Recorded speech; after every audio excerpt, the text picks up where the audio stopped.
Greetings, everyone. Welcome, welcome, welcome. I am so glad you are here. Thanks for tuning in. Before we get started, I wanted to address a question that Bawana Haguziki asked me one evening after the show because I got an email about it. Someone thinks that I am against reparations for formerly enslaved Africans. I am not against reparations. I am against the idea that they would pay us reparations to make us stop talking about the travesty of what they did to us. The Ma'afa is the greatest crime ever committed in human history and is ongoing. And so, no, we don't need to stop talking about it. We don't need to stop complaining about it. We don't need to stop acknowledging the fact that it happened. Jewish people have holidays, museums, remembrance ceremonies, and they are paid reparations. So, why would we have to stop talking about our story just so that we can get reparations? There. Tonight, we'll continue our reading of the Thomas Thistlewood Diaries titled In Miserable Slavery. We're on chapter 10, which starts on page 248. Acts of Men and of God, 1777 to 1780. Okay?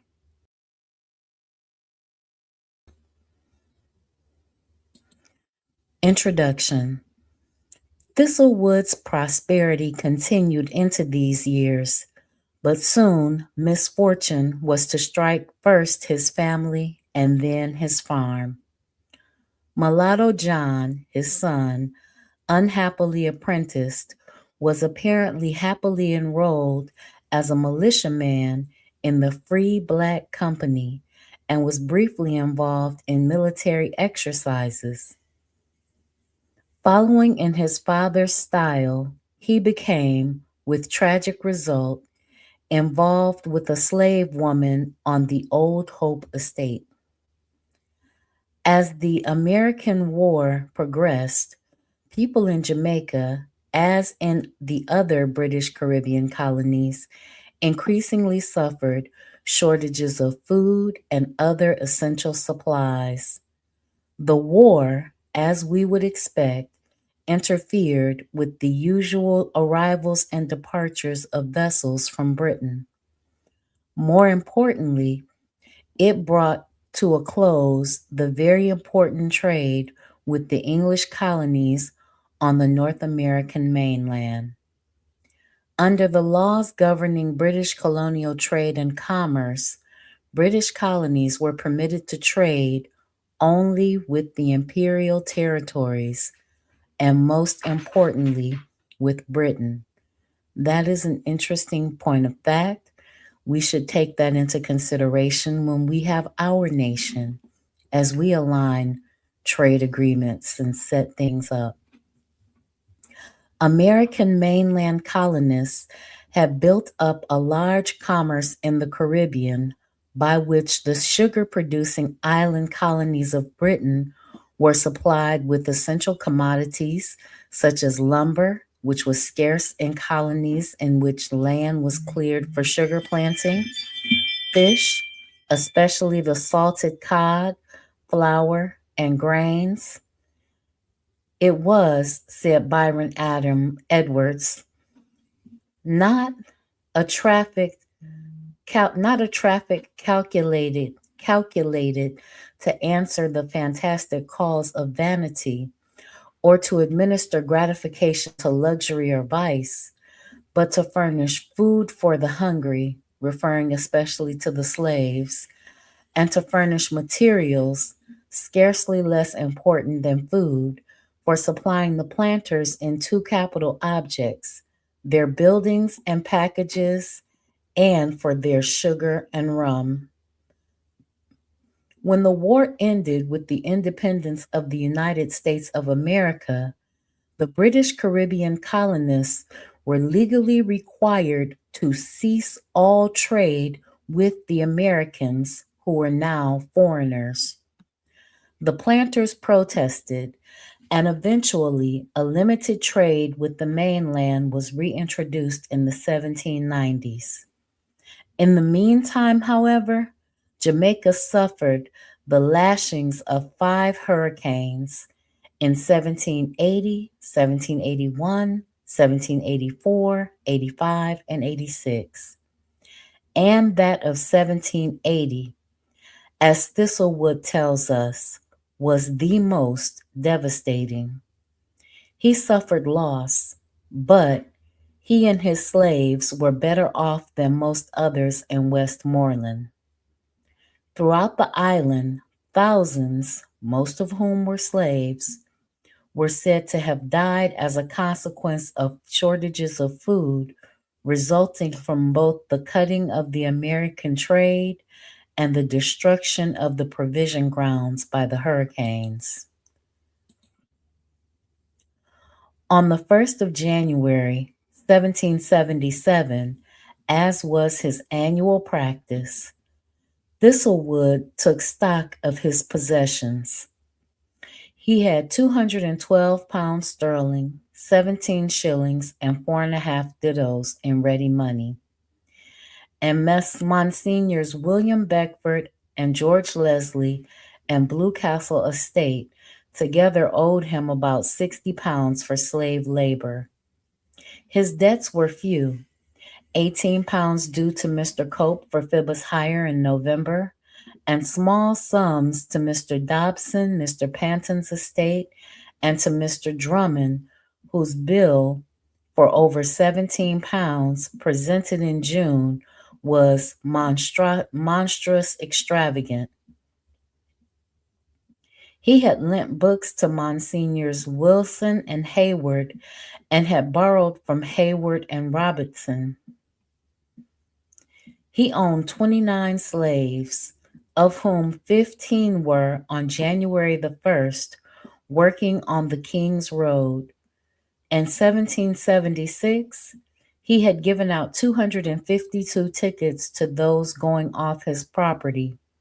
Mostly, it would seem, to his gangs going out to labor away from home.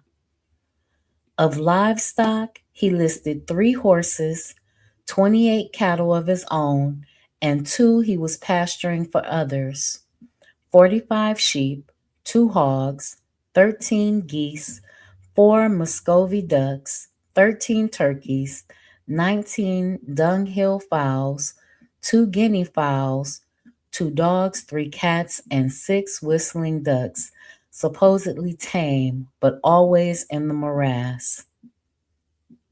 The month passed quietly enough.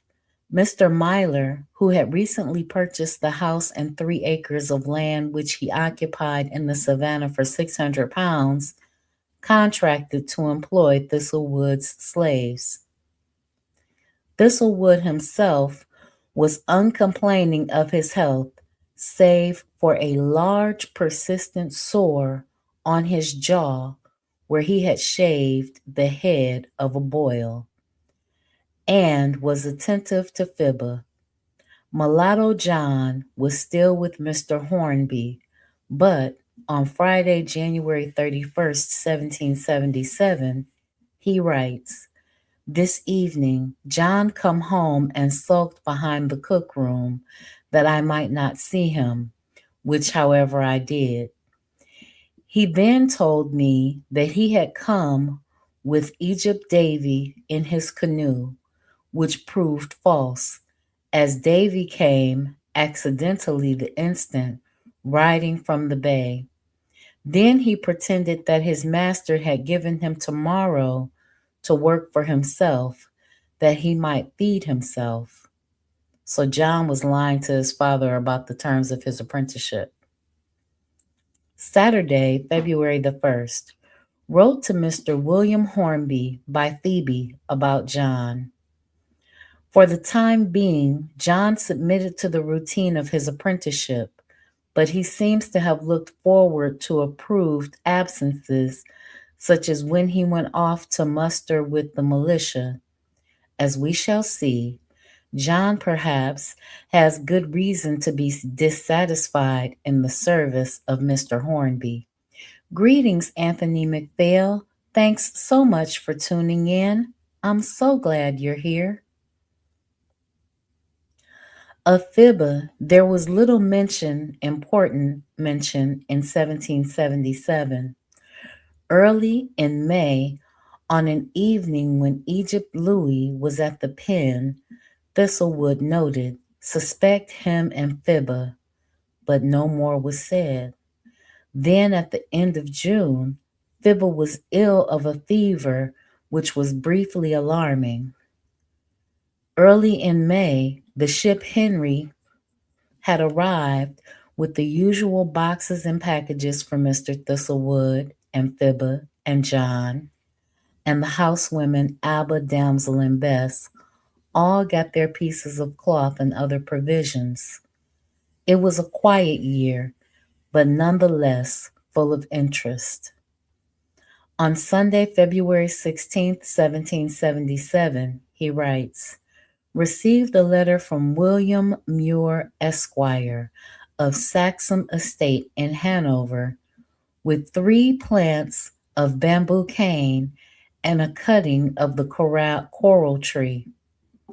Wrote to him and sent him 6 young cypresses, 6 sarsaparilla plants, and 2 Malabar nuts, 6 cuttings of the African rose, and 6 ditto of the Cyprian fig, some Melongena, changeable rose, and musk, ochro seeds, also a red bean of a different sort from his.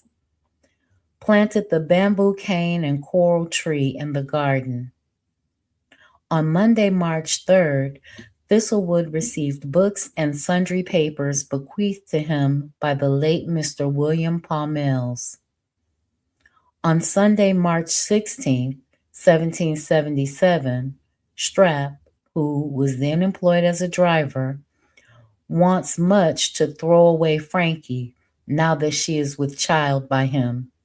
He is impudent, and wanted to drink grave dirt, which was sanctifying an irrevocable decision.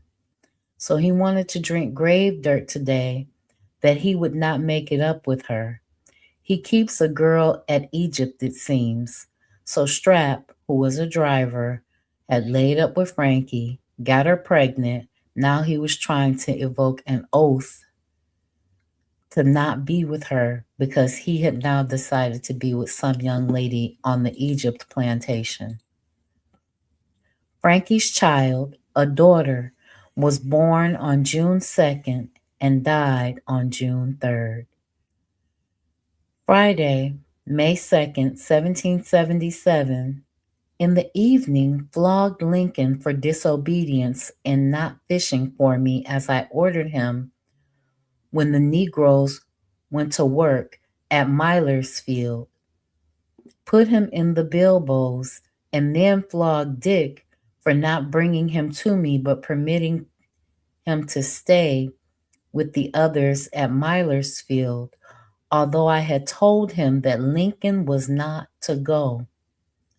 Also flogged Strap for going with Grass to the bay to sell without coming for a ticket, several times flinging his old hoe into the penguin fence bottom and other impudent tricks.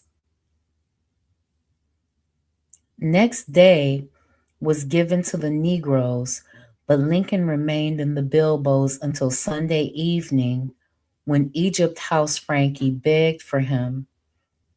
Monday morning he went fishing and brought fish. Others were employed in the new garden planting yam seeds, which Thistlewood was purchasing for 2 bits at 2 bits for 80. He had calculated that yam growing could be a profitable enterprise, but he was to be disappointed. On Monday, May the 12th, 1777, Thistlewood writes, Dr. King lent me An Inquiry into the Natures and Causes of the Wealth of Nations by Adam Smith. Monday, May 19th, 1777. Mr. Wilson walked over in the evening and slept in the blue room as Miss Sally is expected to be brought to bed tonight. But her labor was long. It was near 10 o'clock the following night that she was delivered of a girl who died the next day. A month later, on Wednesday, June 11th, 1777, Mr. Wilson was over last night till about 9 o'clock. Note, he was in for it, but conceals it, which means he was depressed. Brought it down from town with him. Rode to Savannah Lamar, dined with Miss Antrobus and son. Sat in the evening, then rode home. Saw Dr. Bellis's crocodile in Dr. Pinkney's yard. Friday, June the 20th, was a horse race day, and Thistlewood gave his Negroes leave to go. He also went, as did Fibba, Mulatto John, Fibba's daughter Jenny Young, and her husband Jimmy Stewart from the Old Hope. Rode to the race course and saw the race. 4 horses started, all English. Sir Simon Clark's and Mr. Cousin's mares, Mr. Samuel and Mr. Nathaniel Beckford's horses. Mr. Cousin's mare won. But Thistlewood thought that Sir Simon Clark's mare, Macaroni Mall, had in fact won the race, which had been declared a dead heat with Cousins. On Saturday, June 28th, 1777, Mr. Hornby says John has never been at work since the rains, which had begun about the end of May. On Wednesday, July 2nd, 1777, wrote to Mr. Hornsby about John. As John has not been at work with his master, neither on Monday nor Tuesday, though he affirmed that he had him put in the bilboes when he came from muster, and kept him in all night. Also took up Mr. Hornby's Jimmy, who's suspect to be run away, also, and put him in likewise, and put a watchman over them. So he put his son and his friend in the bilboes and kept them there and put somebody there to watch over them.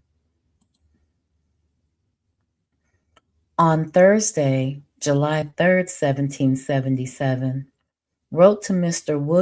William Hornby and sent down John and Jimmy, tied by Dick and Jimmy, received an answer.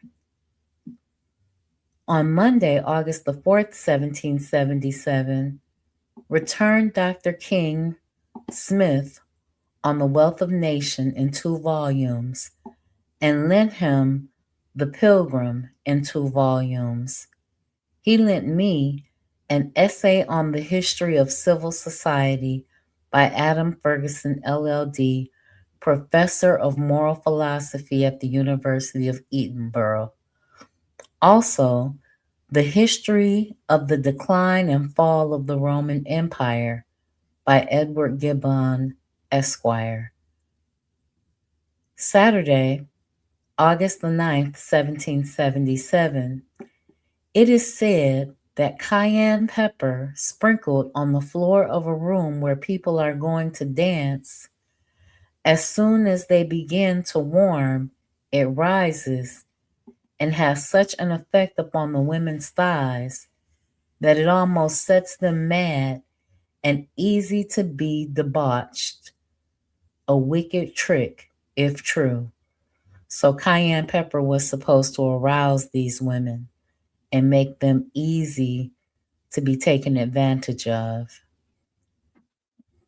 In late August, Thistlewood rode to Savannah Lamar and, having dined with Mr. Hayward, went to see William Hornby and Hornby's son James.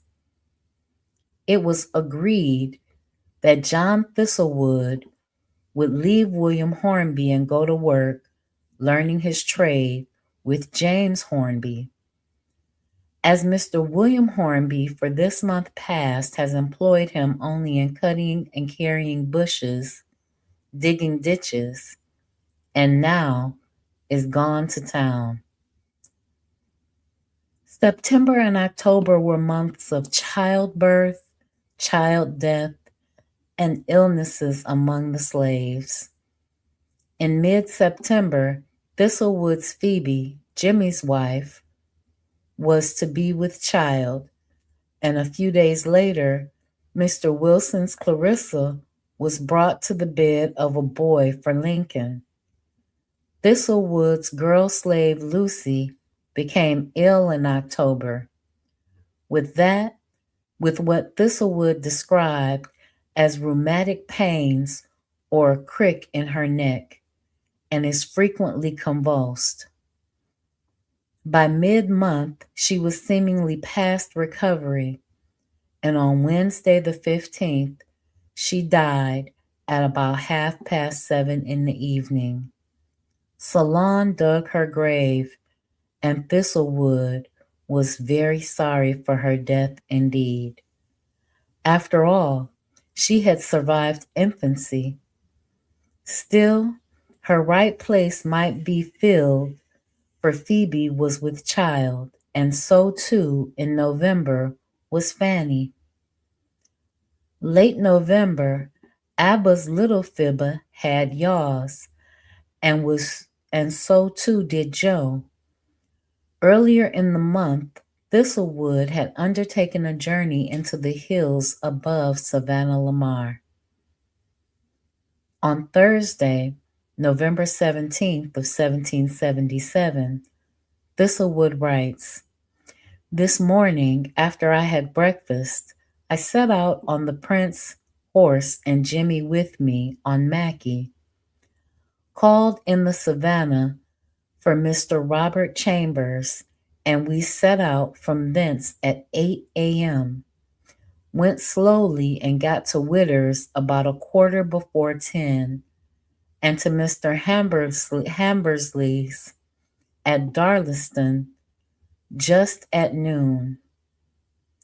Mr. Hambersley had got an excellent house, or rather fortification, being very strong, piazza 67 feet long and 14 feet wide. Mrs. Dick there, very ill. She died on the 26th, and one of her daughters attending her. Miss Caithness there, Mr. and Mr. Hambersley with their son, John Hammersley. A fine, cool, agreeable air. We diverted ourselves at billboards, cards, and other parlor games. It was a bird shooting visit, and they were out on the following days bringing bags of birds, especially ring-tailed doves, which were a favorite dish. On the 16th, Thistlewood returned to his pen. About a month later, Mr. Hambersley paid a return visit.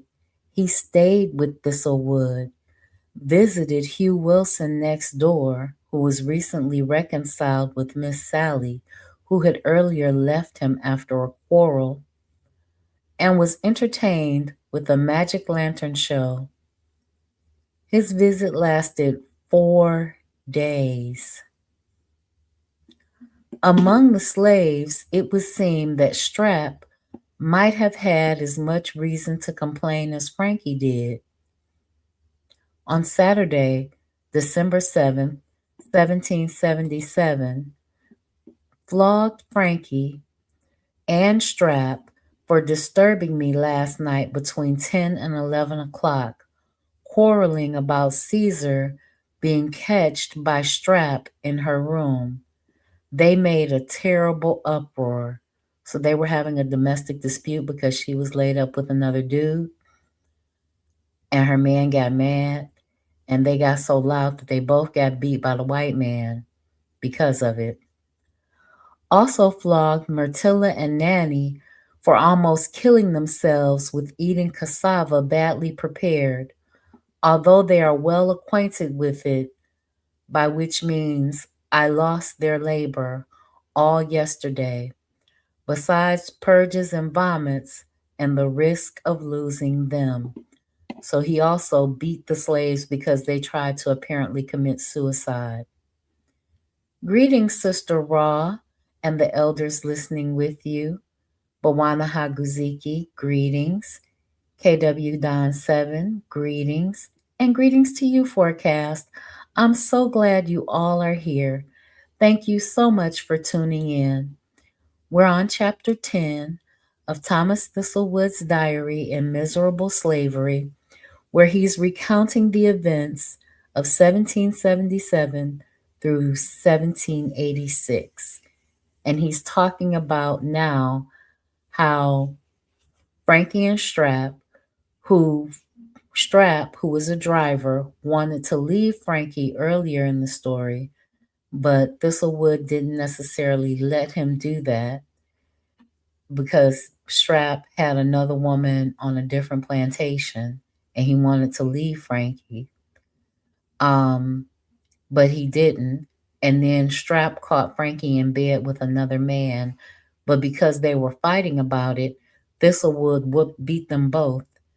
And then he also beat Myrtilla and Nanny for almost killing themselves because although they were well acquainted with how to prepare cassava, they prepared it in such a way that made them sick.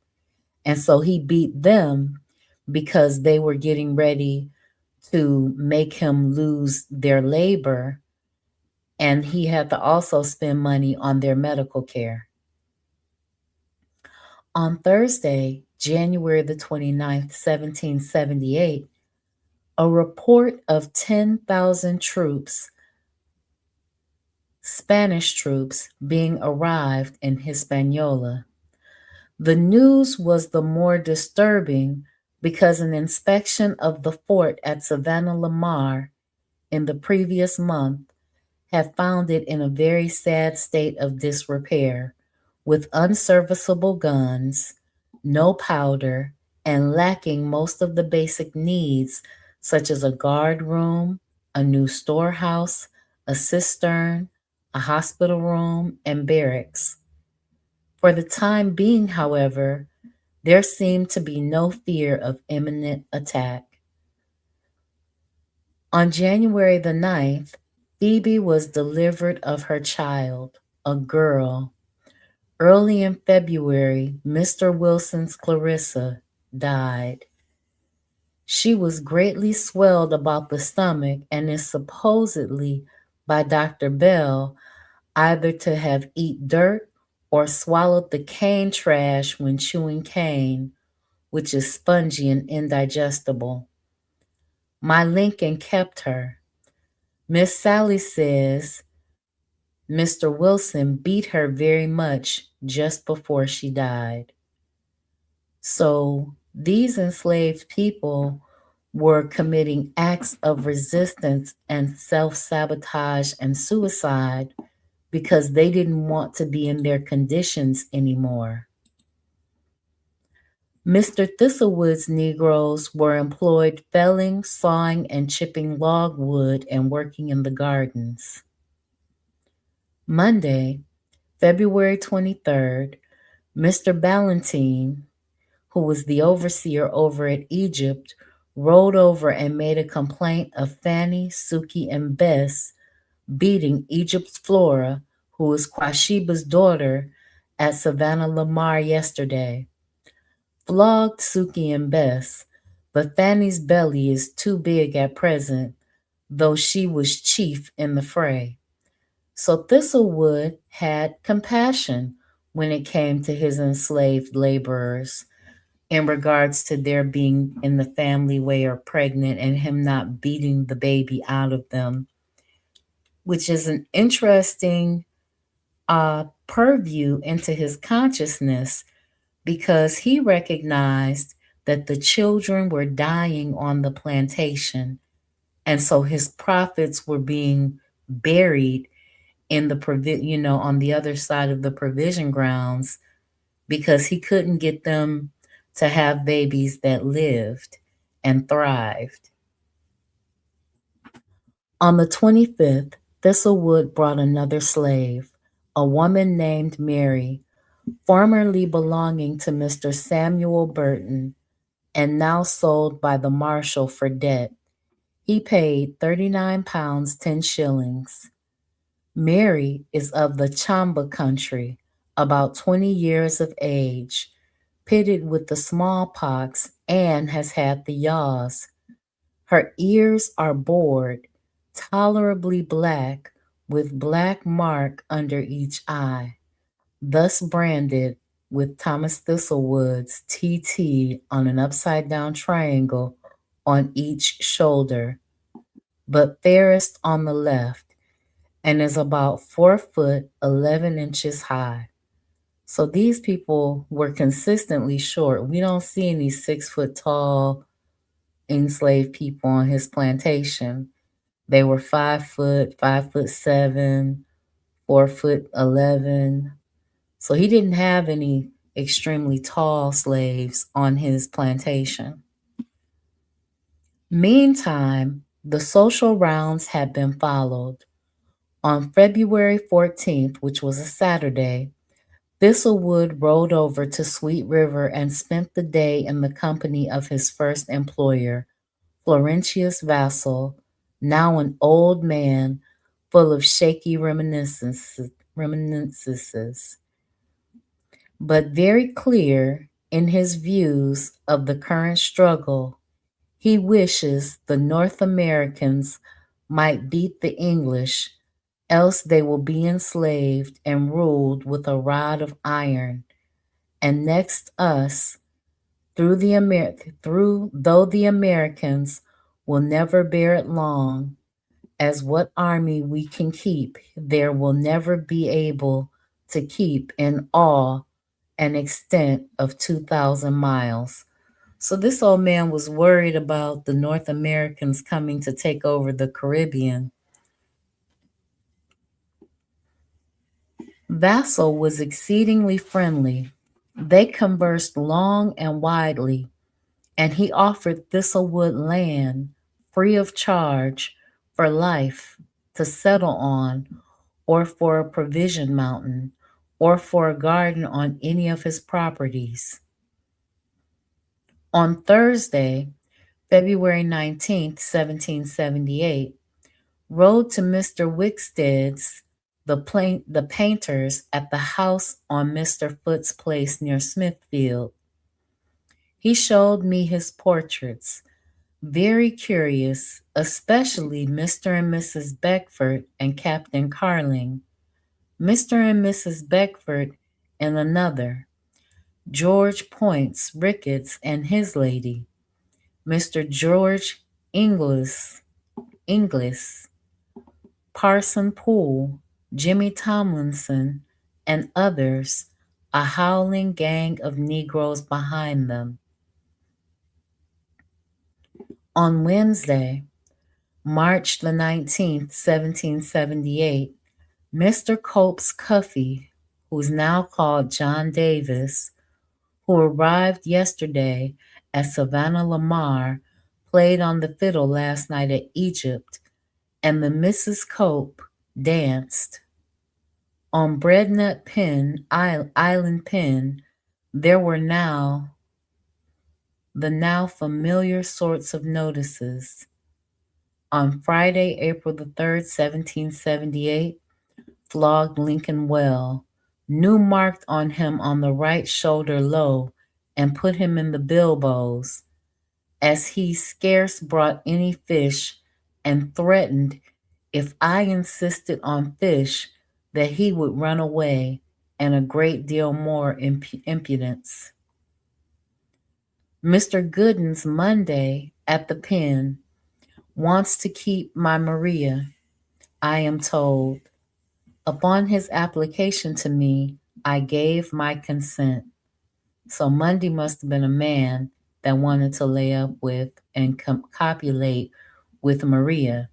This was a positive thing for Thistlewood because if Maria got pregnant, then Thistlewood would have another slave. On Sunday, April the 5th, 1778, in the evening, Miss Sally and Bessie, who is Mr. Bert's lady, down at my house, pulled Lincoln out of the bilboes at Miss Sally's intercession. On Tuesday, April the 14th, 1778, Jenny Young, who's Fibba's daughter, brought to bed of a boy today. On Monday, April the 20th, 1778, Phoebe's charity has got the gripes and other symptoms. On Monday, May 11th, 1778, Joe still lame with the yaws. He was flogged for leaving the coat room last night and going to Mr. Wilson's. On Tuesday, May the 12th, 1778, about 4 o'clock in the morning, Fanny brought to bed of a girl, had a hard time of it, who was Egypt Quashiba's grandchild. In mid-May, Thistlewood began shipping his logwood on board the Henry, with Captain Richardson. On the 25th, he sent down the seventh and last boatload, and he let John go in her this time. John was still playing truant from work and was now apparently using his militia duties as opportunities for escape from apprenticeship. On Friday, May the 22nd, 1778, about 11 o'clock last night, was called up to Maria, found her in a fit, speechless, and her teeth set fast. Applied spirits of hartshorn to her nose, but to no purpose. Although moved into the fine, fresh air, at last suspected she might have eaten bitter cassava with poison crabs or some such thing, had her teeth forced open and got down 6 grains of emetic tartar, then a little warm water and oil. At last it operated, and as soon as she got anything up, was perceptibly better. Her teeth opened, she drank herself, began to get her speech and other faculties back. She complained wholly of her stomach. About 3 in the morning, I went to bed again, Monday with her. Had her forehead also, at first, rubbed it with warm vinegar, her neck, breast, stomach, and other body parts, with warm vegetal mineral water. So he was about to get down with Maria after she had just thrown up. On Saturday, May 23rd, 1778, about 7 this evening, Peggy brought to me very ill with her stomach and belly, having eat something unwholesome as new crabs, gave her oil and water, which made her vomit, after which she was easier. So were they making themselves sick to get out of working, or were they actually on suicide missions? And a month later, Suki, in a fit and speechless, was treated successfully as Maria had been. From the beginning of June, the war news increased and the war came closer. Monday, June 8th, 1778, Mr. Wilson came over in the evening, bring news from Savannah Lamar that a guard was going to be kept and that the assembly is to meet next Thursday, and it is supposed the sailing of the fleet of merchant ships assembled for convoy will be put off, and owing to our dangerous situation, preparations of the French. Florentius Vassal did not live to experience the excitement of the next few months. On Tuesday, June 9th, he died at Sweet River. Thistlewood was to be the only invited person at his funeral, other than the bearers, but that did not take place until the 17th. And meantime, there was business mixed with pleasure to be attended to. Pleasure for whom, I wonder? Thursday, June 11th, 1778, rode to Hertford, had Jimmy with me, carried Mr. Beckford the rose apples. Mr. Beckford took up his protested bill, which was £219, 1 shilling and 5 dittos, and replaced it with a fresh set for £249, 6 dittos sterling, drawn on Monsignors Beckford and James in London. Breakfasted at Mr. Beckford's, and later he, Mr. William Woolery, and myself walked into the guinea grass pasture upon the little hill, played at billiards, and looked over many folio volumes of excellent plates of the ruins of Rome, dined and drank tea. Mr. Beckford gave me some geranium slips, flower seeds, jonquil roots, and other things. In the evening, rode home, where I got about 7:30. At dinner, Mr. and Mrs. Beckford, Mr. William Woolery and his wife, Mr. John Lewis and his wife, Mr. Alderson, Mr. Riches, and myself. In the evening, Mr. Beckford and Mr. John Lewis played at cricket. At the end of July, Mr. Beckford sent him the following 6 views. 1. Part of the River Cobra near Spanish Town. 2. Roaring River Estate. 3. Fort William Estate. 4. Bridge crossing Cabarita River on Mr. Beckford's estate. 5. Spring head of Roaring River. And 6. Bridge crossing the Rio Cobra River near Spanish Town. On Wednesday, June 17th, at 6:30 this morning, set out and rode to Sweet River to attend Mr. Vassal's remains to Paradise Barcadier. His bowels were took out. He was enclosed in a wood coffin and then lead soldered up. He was brought out and placed in the hall with the pall over him, and part of the funeral service read over him by Dr. Bartholomew and the clerk. Then carried on Negro shoulders to the seaside with great difficulty and very slowly, though often spelled with fresh hands, and was twice or oftener thrown down on the road. Mr. Beckford was chief mourner. Mr. Cope, Mr. Myler, Mr. Houghton, Mr. White, Mr. Antrobus, and Mr. James Williams, bearers. Myself, parson, and clerk, and Dr. Pinkney, all attended him to the waterside, where got at 11 o'clock, although we stopped in the road almost every minute.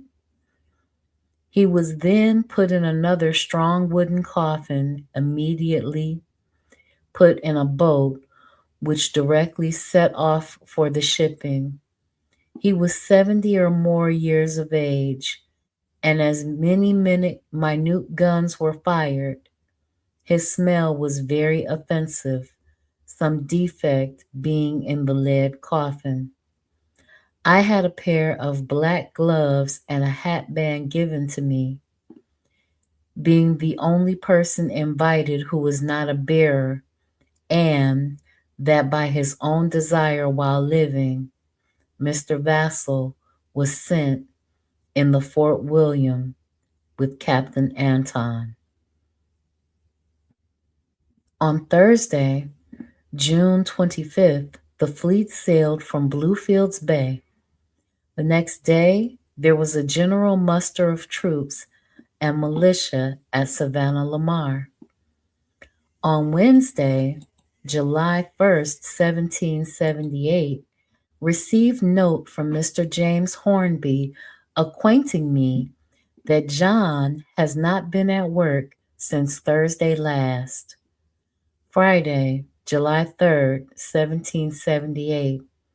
John at home this morning before sunrise and wanted to go to Carowena to muster and shoot at a mark. But I had him secured, laid down, and flogged, then sent him in a rope by Salon home to his master at Savannah Lamar.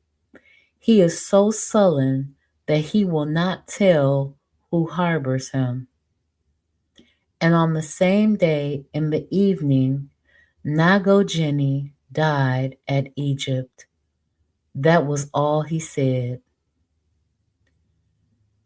On Wednesday, John the 8th, John again ran away and was caught in Cujo's watch hut.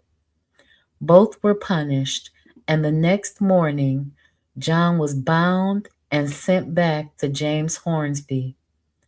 Surprisingly enough, James Hornby shortly afterward purchased John's indenture from his father, William Hornby, for £20. But the war and the weather were soon to bring relief to John's frustrations. Wednesday, August 5th, 1778, a review today. The Brown infantry had guns given them with brass barrels. On Thursday, August 13th, 1778, the militia review today by Chevalier Cook. John is made a pioneer. Meantime, on the pen in July, many of the slaves and Thistlewood himself had suffered bad colds. Abba, Sally, and Salon had been ill. On the 17th, with Egypt Quashiba attending, Damsel had been brought to bed of a girl, and on the 23rd, Driver Dick had been flogged for not making the Negroes work, and then Jimmy had been flogged for not exerting himself in flogging Dick. So you got to understand what was going on. Dick was a driver, right? And Jimmy was a driver. So they were the ones in charge of beating the slaves and keeping them in order. Dick got beat for not making the Negroes work hard enough. So he wasn't driving them, cracking that whip hard enough on their backs to make them produce what the owner wanted them to produce. So Dick got beat. But then Jimmy, who was responsible for flogging Dick, got beat because Jimmy didn't beat Dick hard enough.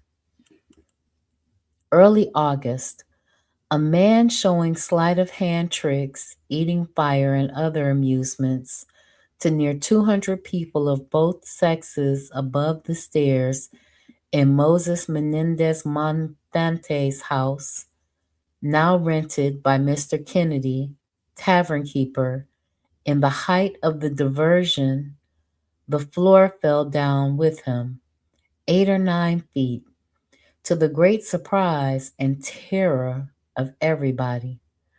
However, luckily, no limbs were broke, but some badly bruised, as Mr. Young Antrobus, Mr. John Chambers, and others looked on. Many hats, shoes, and some watches were lost. Jimmy Tomlinson lost his watch worth 6 pistoles and some others.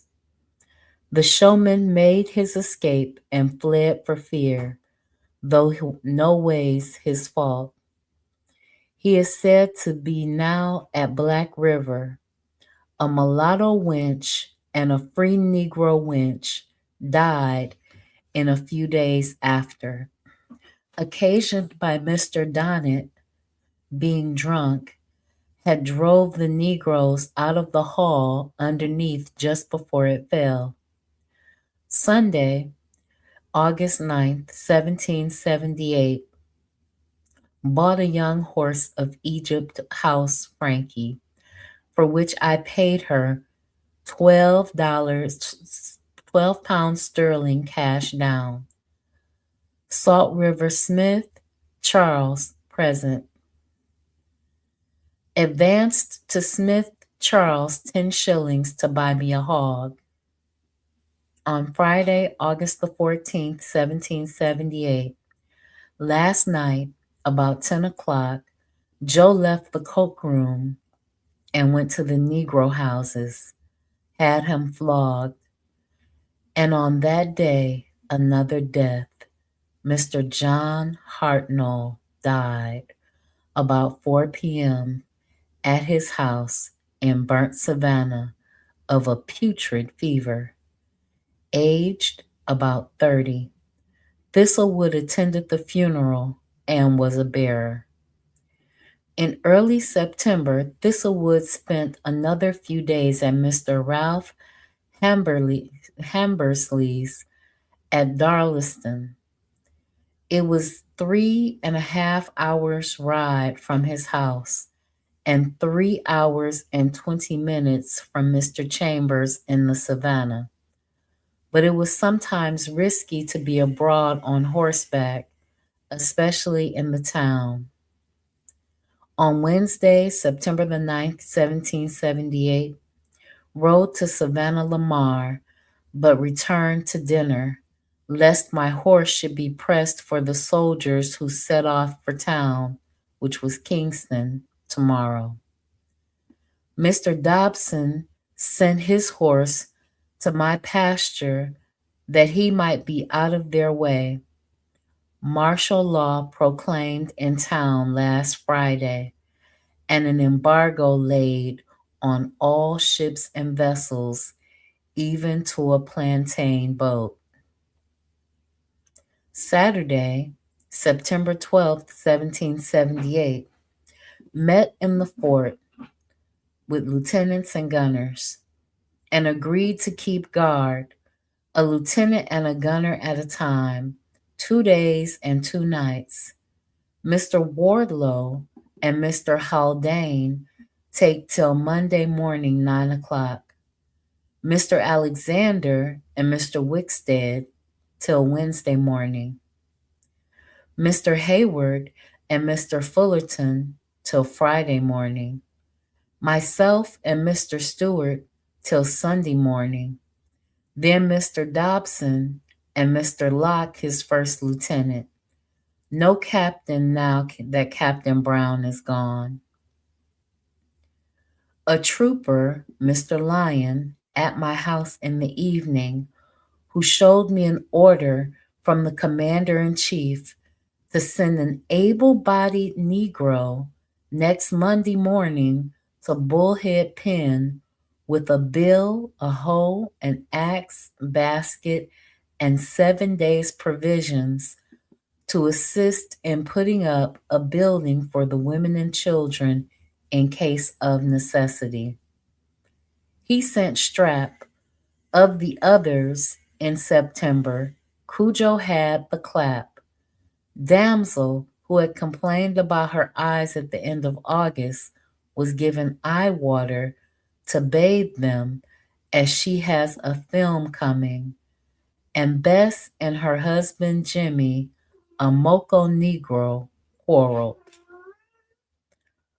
On the night of Tuesday, the 15th, Savannah Lamar had its environs suffered from gales.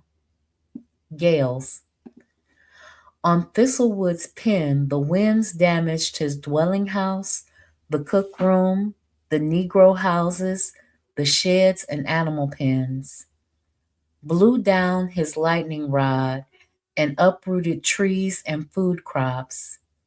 At sea, ships had been driven ashore. The damage was widespread and considerable.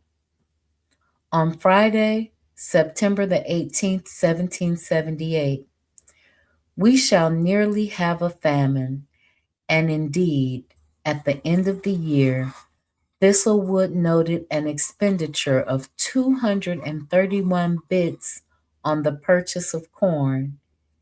Even before the storm, there had been a shortage of provisions on the pen. At the end of August, John had come home with a fever.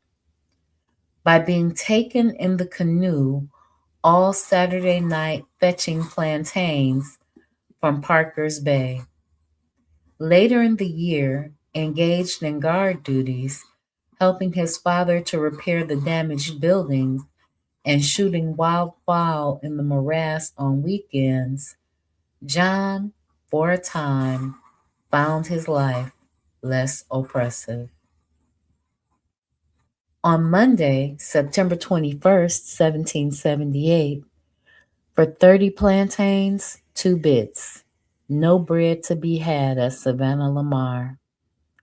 On Wednesday, September 30th, 1778, here 3 barrels of flour have lately been sold in town at 150 pounds sterling each. A very false report. Mr. Harrison, the Attorney General, gave $20 for a barrel, and 3 barrels have been sold for 50. This is certain. On Sunday, October 4th, 1778, bought a filly of Egypt House Frankie for $6, paid her in cash.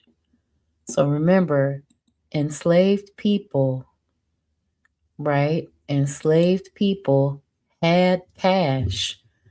They just were only allowed to buy and sell certain things with the cash that they had. On Tuesday, October the 6th, 1778, received a note from Mrs. Cope about my Sally, whom she suspects has stole a turkey chicken of hers from Derby's watch hut. But my Negroes think she is blamed wrongfully, I wrote to Mrs. Cope. On Wednesday, October 7th, 1778, lent Mr. Hayward Abbey Raynal History of the Indies in 5 volumes. On the 19th, Lincoln was again in trouble over fish. Thistlewood and Pompey escorted him to Egypt where, with the Ballantines' permission, Egypt driver Quashie administered a flogging. He was given 2 bits for a job well done. So you got to think, Quashie, right, who was a driver over at the plantation named Egypt, beat Lincoln, who was the fisherman, so well that they paid him 2 bits to beat the brakes off of another black man. Later, back on the pen, at night, flogged Fanny and Nanny for fighting and scolding. War scares, however serious, did not apparently preclude revelry, even among those on guard duty. On Saturday, November the 7th, 1778, I was captain of the fort. Tonight, guards came in as follows: Wilson, Pinckney, Oldman, Steele, Robertson, Thistlewood, Lewis, Hornby, Lightfoot, and Smith. Set at the watch at 9 and took an hour each, but I took all night upon the platform for the most part. Had a supper, two cold fowls, a tongue, cheese, and to drink, ale, porter, wine, brandy, aniseed water, and other rations. Those seemed to be found by Dr. Lightfoot, Mr. Smith, Mr. Lewis, and Dr. Pinckney. And later, others came to join in what seemed to be a roaring wet night. On the pen, Thistlewood's recently acquired Burton's Mary had made a match with Egypt Robin, and Lincoln was again in trouble, but not this time with Thistlewood. The date should have led him to act with greater discretion. So Lincoln was messing around with Mary. Lincoln, on Friday, November 13th, 1778, Monday had been in bed with his wife Maria. About 3 o'clock in the morning, Lincoln came home from the morass and brought a load of cane with him, which he carried directly into Maria's house and began to inquire for his countrymen. But Monday, not permitting her to speak, Lincoln proceeded to search for victuals and then to go to her room to sleep with her. But Monday laid hold of him first. In the following week, Lincoln had got another beating, this time from Mr. Ballantyne for stealing canes on Egypt. In late November and early December, many of Thistlewood's slaves were being treated for various ills or being inoculated against smallpox by Dr. Bell. Sally, Myrtilla, and Joe had yaws. Cujo, seemingly recovered from the clap, was bad of his bursting or rupture. Joe, Bristol, Nellie, Jenny, Tony, Quashie, and Fibba, the children, were all given preparatory powders and syrup, and little mulatto Bessie, for whom no powders had been sent, was given a small mercurial pill instead. Probably just as well, for by this time Thistlewood had taken her 11 times, though on 7 occasions he said it was not good. Following the preparatory powders came doses of salts. Then on Monday, December 7th, Dr. Bell inoculated them all. In the next couple of days, more powders and more salts. On Christmas Eve, Dr. Bell was paid for his treatments, which seemed to have been successful. Thistlewood must have received, for already he had heard of the deaths of 2 children. One next door and Mr. Wilson's had apparently succumbed to the inoculation. The able-bodied had been engaged in repair work following the September gales or storms. On Friday, December the 18th, 1778, thatching the sheep pen and horse stable, but they are making very hard work, very bad work. Flogged Dick and all the thatchers, and as Dick is so excessive, stupid, and obstinate, put him to work and made Strap the driver. On Christmas Day, 1778, for 225 corn, 9 bits. On Christmas Eve, Thistlewood had shot one of his cows, who was labeled as a troublemaker. Now he sent a forequarter, about 70 pounds, to his neighbor, Mr. Wilson, for his Negroes. Saved some for himself to corn, as it was good meat. Sent Jenny Young, who was Fibba's daughter, and House Frankie a piece each, and divided the remainder, about 3.5 pounds each, among his slaves. On Christmas Eve night, he had given them the head, liver, lights, and guts for their supper. With the meat, there was the accustomed distribution of rum, and a special 12 bits to Abba to assist her. Fibba got 7 bottles of rum. John got a pair of new shoes, the only remaining ones of the light sort, and friends around received gifts of fish, fruit, and flowers. But the war had been getting closer.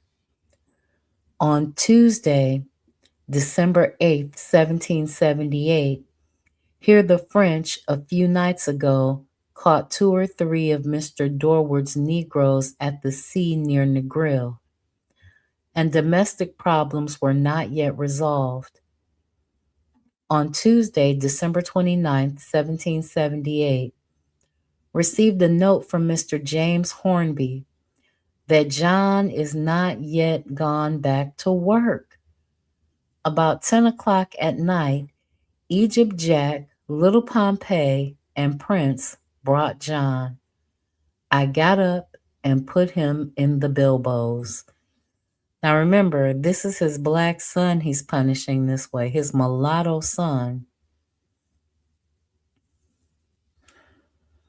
On Wednesday, December 30th, 1778, this morning, flogged John pretty well, pulled off his shoes and put them up. I wrote to Mr. James Hornby and sent him home by Salon with his hands tied behind him. So although this was his son, he was treated just like every other enslaved person, a piece of property to be directed as Thistlewood pleased. Excuse me. On January 1st, 1779,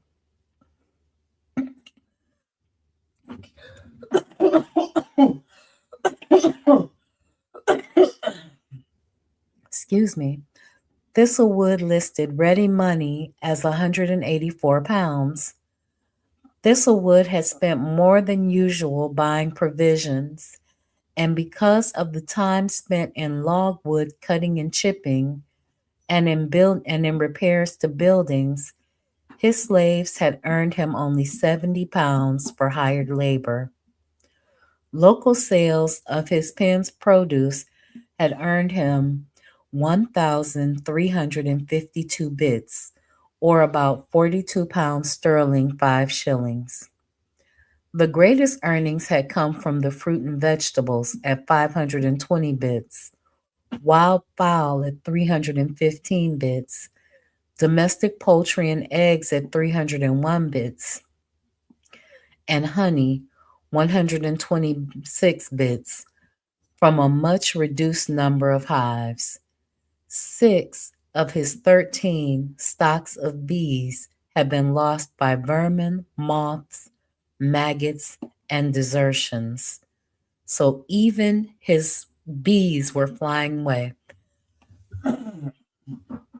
Of slaves, there were now 32, as follows. Men, he had Lincoln, Dick, Salon, Cujo, Pompey, Caesar, Strap, Jimmy, and Joe. He had 9 women: Suki, Frankie, Phoebe, Fanny, Maria, Nanny, Myrtilla, Sally, Peggy, Burton's Mary, Abba, Bess, and Damsel, of which he had 13 women. He had 9 men, 13 women, and his own slaves' children, who are named Quashi, Bristol, and Tony. And the girls were Nellie, Vine, Charity, Mary, Betty, Jenny, and Phoeba. In 1778, he had issued 145 tickets. He now owned 5 horses, 25 heads of cattle, 71 sheep, a couple of barrow hogs, and the usual variety of poultry. He was owed about 150 pounds sterling, and he owed about 50 pounds sterling. And Dr. Bell, Mr. Hayward, Mr. Robertson, and Miss Cope all had books from his library. On Thursday, January the 7th, 1779, build my path through Mr. Wilson's pasture to the King's Road had 15 hands. On Saturday, January the 16th, 1779, Bess was bid 14 bits for the gander at Savannah Lamar, but refused it and had it raffled off at Egypt for 16 bits. Gave her 2 bits to buy a bottle of rum out of it. One morning in the following week, with Jimmy in attendance, he set off to the Chambers house in the Savannah. They were to go shooting on Friendship Estate with Mr. Boddington, the late Florentius Vassal's overseer. John Chambers unfortunately could not go, having unexpectedly received some deeds to be done immediately. Thistlewood and Robert Chambers set off in the latter's carriage. By Hatfield, cross path, and over Barham's Bridge to Friendship Estate, where got half an hour after 10 a.m. Mr. William Lewis of Savannah Lamar also with us. In the evening, Mr. Lewis went home. Mr. Boddington went to sleep at Sweet River. Thistlewood and Robert Chambers remained at Friendship and slept there. The next morning, early, Boddington returned, and all three rode out about a mile and a half to see the young mango tree. It is in a plantain walk considerably to the northeast of Greenwich Works in a fine, rich soil at about 20 feet distance from Cabarita River. This young tree is now about 2.5 feet high. In March of the following year, they went back to see it, about 8.5 feet high. Its branches out at 7 feet, seems thriving.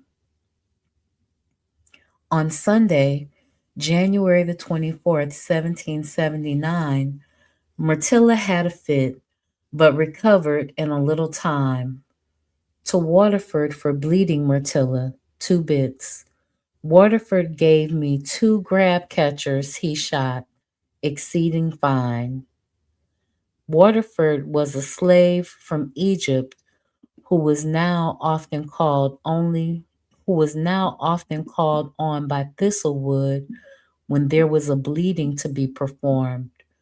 Myrtilla, as we know, suffered these occasional fits, which were sometimes, as in this case, followed by a short illness. Monday, January 25th, 1779, stopped my Negroes at home this morning and dug the yams in New Garden. 44 rows, 19 planted in each row, but as many died, suppose only 12 grew in each row, which gives me a yield of 528 yams. All the yams weighed only 1,115 pounds, which is nearly 25 and one-third pounds per row, and somewhat better than 2 pounds per yam. Gave the Negroes each a good meal of yams. Made my Negroes fetch wood to the cookroom door, and gave them the afternoon to help themselves. Then set off for Millersfield. Flogged Nanny for fighting with Phoebe, and twice after for her great impudence. On Tuesday, January the 26th, 1779, Fanny laid up at Millersfield. In the same day, Hannah, one of Cope's daughters, 19 years old today, has married at Egypt to Dr. Robert Pinckney. Parson Bartholomew performed the ceremony in the presence of 20 guests, including Thistlewood. Fibba went to Egypt to the wedding and stayed till the evening. In the evening, Mr. Hugh White, who had given her away, and the bride danced a minuet. Dr. Pinckney and Miss Sweeney, then country dancers, and I went home about 8 p.m. On Friday, February 2nd, and this was neither the first nor the only expedition of its kind, Thistlewood set off with little Jenny, to Poole's Rock, where they spent about 2 hours gathering the seeds of the sensitive mimosa. Thistlewood measured it at about 8 ounces troy of clean seed. It was for export to Mr. Hewitt. Satisfied with the collection, they rode home, past Mount Eagle, where Thistlewood dined with Mr. Samuel Delap, then Ricketts, Savannah, Paul Island, and on to Breadnut Island. But en route, called at a neat white house to leeward of Morgan's Bridge to ask the way to Mount Eagle and Vine, come out, being, it seems, kept by one Ortolian, a distiller who lives there. A fortnight later, Thistlewood set off on another, much longer ride of visit and exploration. On Tuesday, February the 16th, 1779, this afternoon, Nicholas Blake and his wife, Mr. and Mrs. Sweeney, went in a chariot and Kitterine to my house to see me. Fibba made them tea, gave them porter, and sat under the junip tree in the garden. Thistlewood was not at home. At 20 minutes to 9 that morning, he had set off to Savannah Lamar and Bluefields to Ackendown, where he arrived at 12:30 p.m. and dined with his friend Francis Scott and others. The next day, they walked and rode around Ackentown. Then Thursday morning, Francis Scott took Thistlewood further afield, through Mr. Stewart's Robbins River, through Basin Spring or Beatson Spring, which was all in ruins and ruinate, to Bog Estate, 5¾ miles from Ackendown. From Bog, Mr. Cameron, they could see Mr. George Scott's Hopetown and Lenox Hills, but not any buildings. They rode on to Lenox. Mr. Walter Scott, the overseer, showed them the view from the piazza. The night was spent at Bog. On the way back to Ackendown near Bog, they saw plenty of ring-tailed pigeons, and then more local riding around the top of Brotherton, where Thistlewood noted a good hardwood house with an extensive view. On Saturday, the 20th, Thistlewood set out for home. Through Cave, where Mr. John Scott has plenty of pot herbs, bees, and locks his gates, has a very good house. Through the Blue Hole, Plantain Walk to Paradise, and the road west. On Thursday, March the 4th, 1779, dined at Egypt. He had spent the day there, riding around with Mr. Cope, as did also Dr. and Mrs. Pinckney. In the evening, rode home. Miss Polly Cope was ill, seems to fret much for John Hartnell. Perhaps it was his way of riding through Egypt with Mr. Cope that led him to note a few days later that to be the owner of a sugar work is to have external dignity for inward and internal grief. But it was not only sugar planters who were sometimes in grief.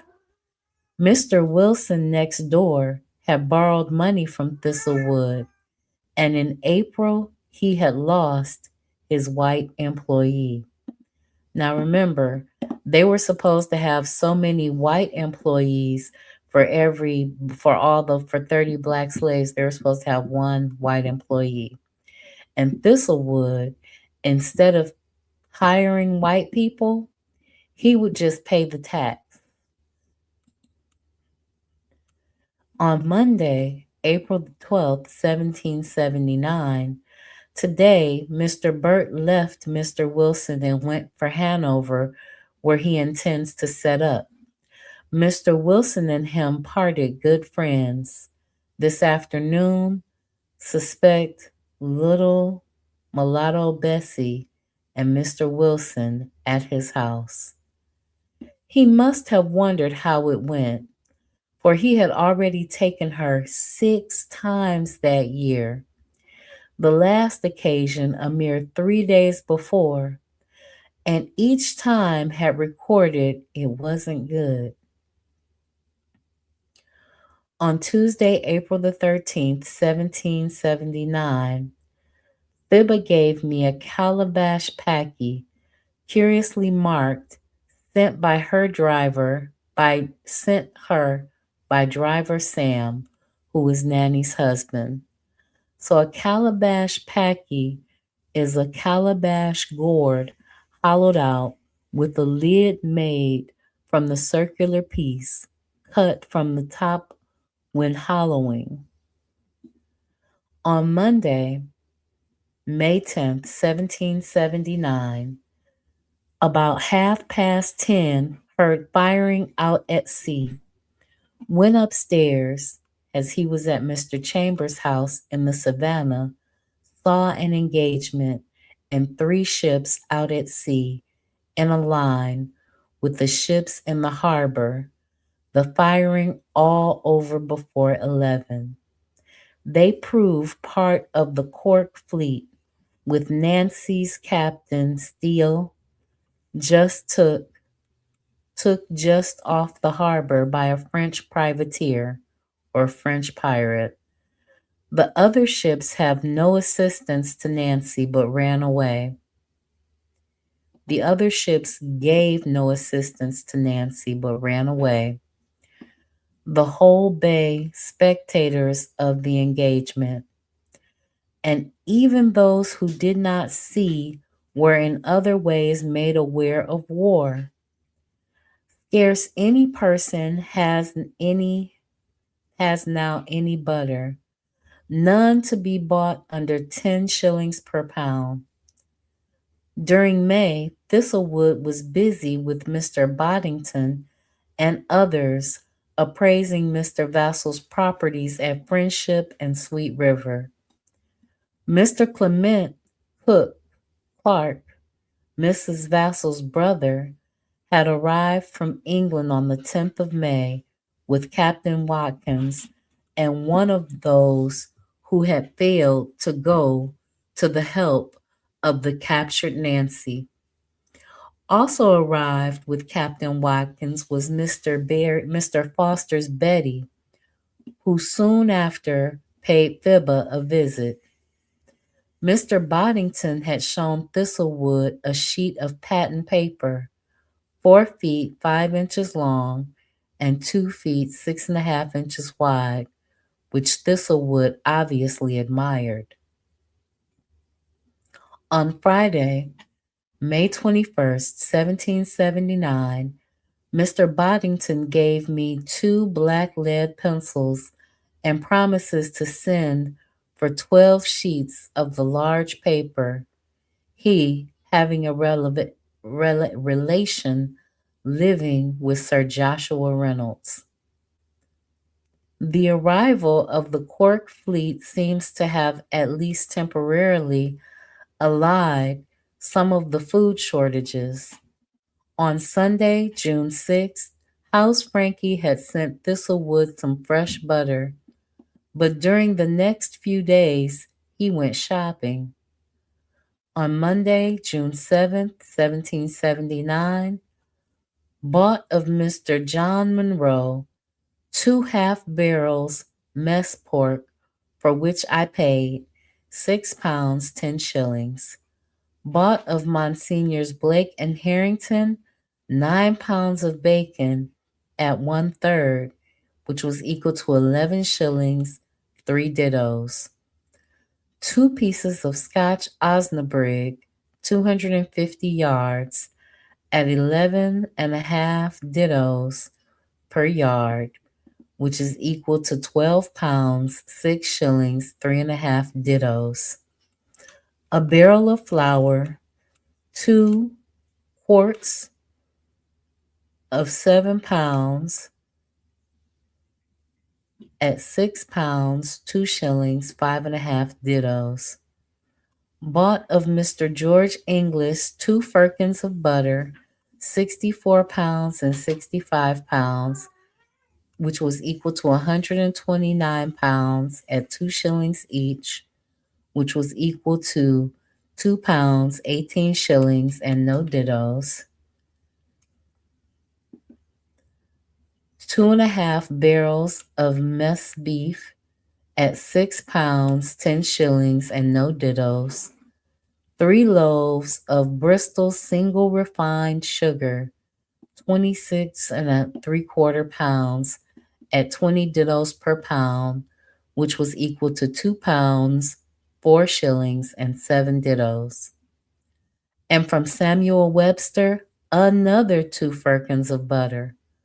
On the Saturday, he bought from George Inglis a box, 61 pound weight, of tallow candles at 2 shillings and 2 shillings 6 dittos more for the box, which came to a total of 6 pounds, 4 shillings, and 6 dittos. On Wednesday, June 16th, 1779, hear that Tabia, Miss Sally's mother belonging to William Henry Ricketts, Esquire of Canaan, died about 4 o'clock this afternoon. Sunday, June 20th, 1779, delivered to mulatto Jimmy Stewart of Old Hope 3 pair of new shoes, 1 pair of ditto pumps, which I sent for him in payment for cutting the young horse I brought from House Frankie and breaking another. On Monday, July 5th, 1779, received a note from Mrs. Cope by Waterford and delivered up little mulatto Bessie, now 4 foot 6 and 8 tenths of an inch high. Miss Cope, having gained her trial against Miss Signor for her and her mother Deborah, went away just 20 minutes before 11 a.m. It seems Lincoln was shooting pigeons 3 days last week in Egypt morass. On Tuesday, the overseer, Mr. Whitehead, a Barbadian, who had succeeded Mr. Ballantyne, who had gone elsewhere at 100 pounds sterling, and Waterford caught him and brought him and Mrs. Cope and brought him to Mr. and Mrs. Cope a little before noon. He had shot 6 pigeons and said, I was going to have company, and I sent him out to shoot me some. He had a soldier's musket, which he had told them was John's gun, but Waterford says is Mr. Leslie's coffee. No wonder he scarce brought any fish last week. Tuesday, July 6, 1779, flogged Lincoln. Now, he flogged Lincoln for lying about the whole situation. During the summer months of 1779, Thistlewood was, as usual, busy around his gardens. He exchanged seeds and plants in with a number of other proprietors and overseers, including John Cope at Egypt, William Lewis at Cornwall, Mr. Meyer at Millersfield, John Ricketts at Ridgeland, Mr. Boddington at Sweet River and Friendship, Francis Scott at Akendown, and others. And also, as usual, he experimented. In mid July, he went over to Egypt where he had 2 puncheons of rum in store for him. He put pineapples into one and cashews into the other, sealed them, and a day or two later had them sent on board the Henry, consigned to Mr. Hewitt. From mid August until mid September, war nerves were taut. In Savannah Lamar, there was a scare. On August 14th, 1779, soon after 10 o'clock in the morning, great guns, which suspect to be an alarm fired, and proved such. 5 vessels off, which caused the alarm, and frights many people. Many carts carrying away goods, and the women hurrying off the bay. Mr. Wilson dined with me this evening. We rode to the bay in the evening, received intelligence that the vessels are friends, one of them a packet going home. Myself and Mr. Wickstead took guard in the fort tonight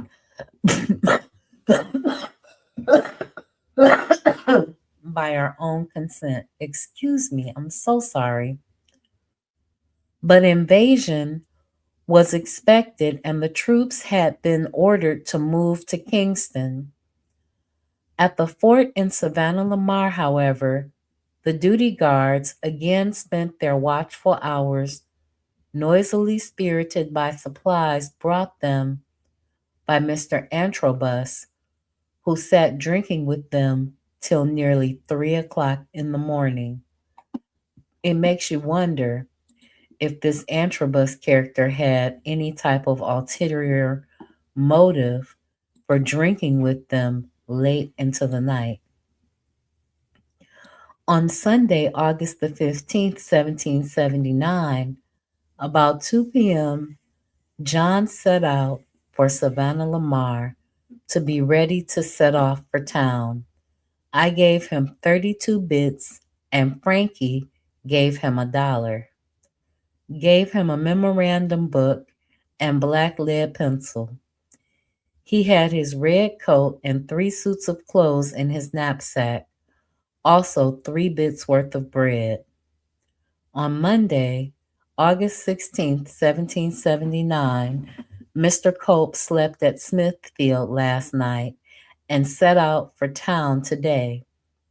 The Brown infantry set out in the afternoon, the grenadiers and part of the light infantry at different times today. Here John pressed a horse in the road near Kirkpatrick. On Friday the 19th, the Free Negro Company set off for town. At the beginning of the next week, guards were posted at the fort, at Smithfield Wharf, and at Cross Path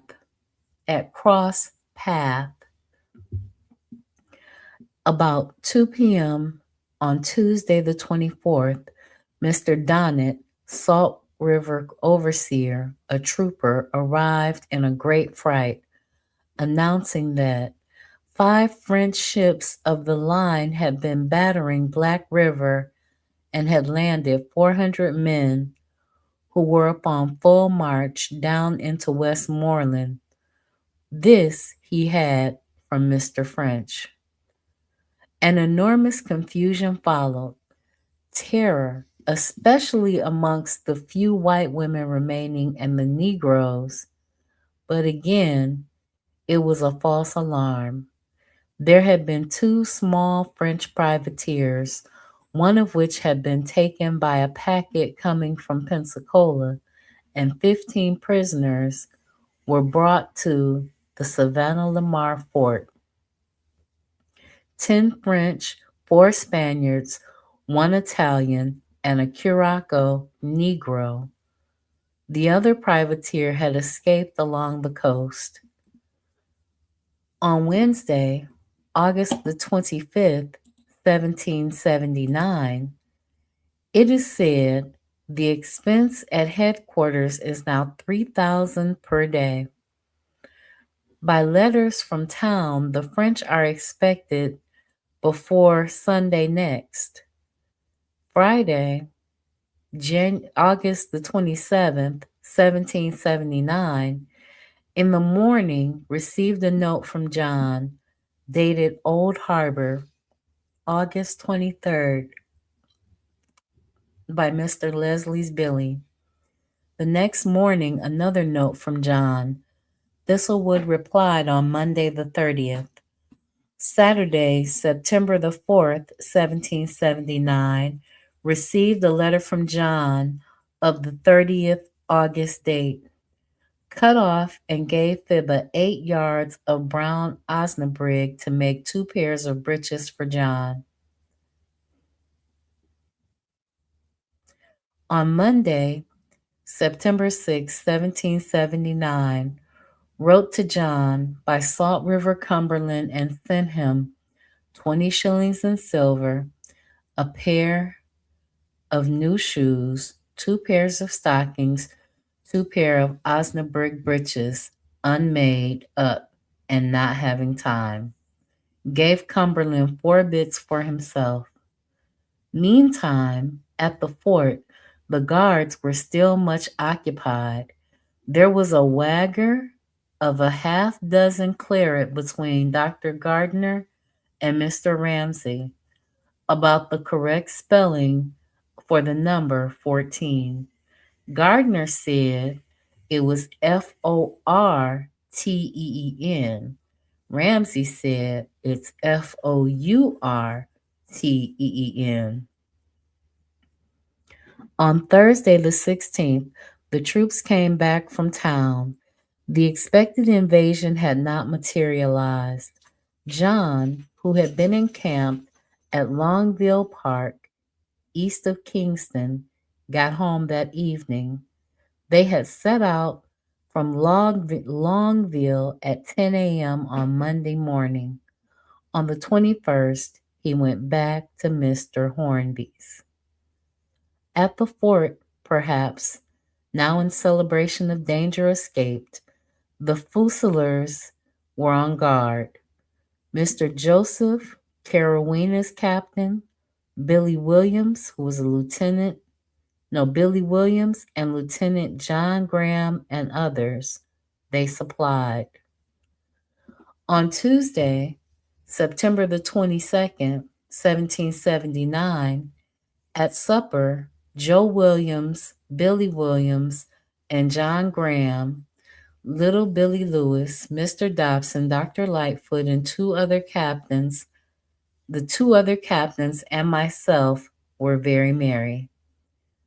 A Mr. Watson, a bookkeeper, entertained us exceedingly, took off an overseer, bookkeeper, Negro wench, and is exceedingly active, many clever fellows among them.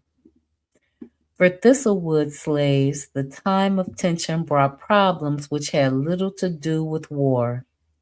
Maria laid up with a swollen leg. Here Monday is run away. Here both Myrtilla and Sally now yaws about them. And on Tuesday the 31st, that evening, Strap come home and complained of Mr. Whitehead beating him badly with his cowskin. He is indeed much abused, and a vein on his arm hurt badly, greatly. I rode over with him to Egypt and reprimanded Mr. Whitehead. Thistlewood's field slaves were, at the time, hired out to Mr. Cope.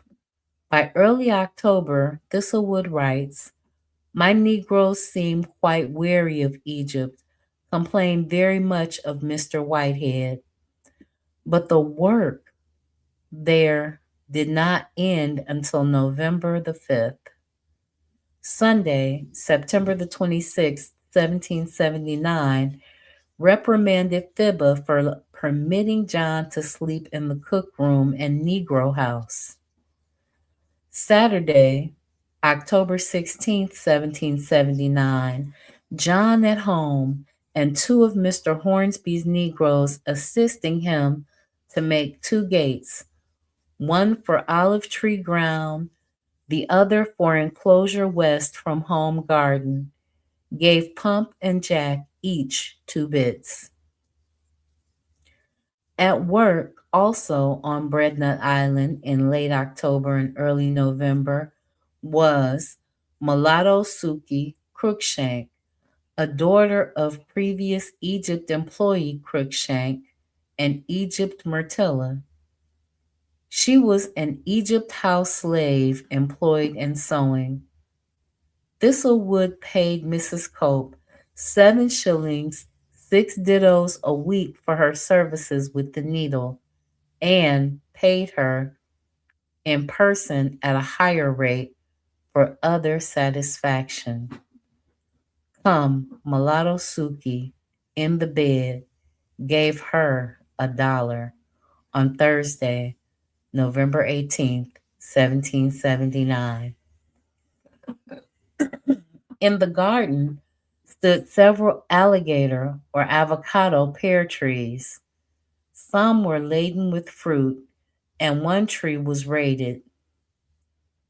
On Tuesday, November 23rd, 1779, flogged all my field Negroes except Dick, Sally, Peggy, and Burton's Mary for stealing my alligator pears or avocados last Friday night.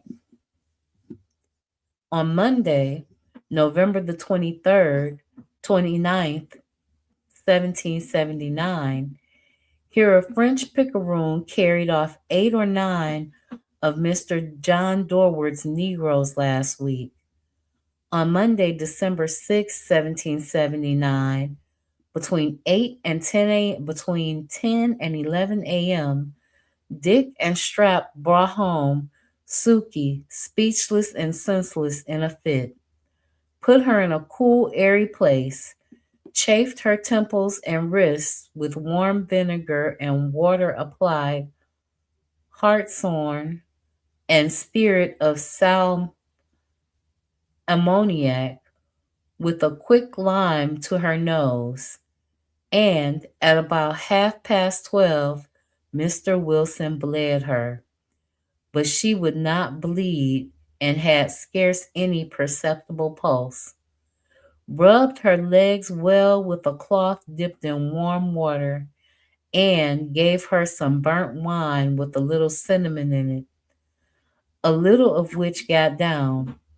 About 2 p.m., she spoke, and her pulse greatly improved. About 2:30, Mr. Wilson tried again, and she bled pretty well.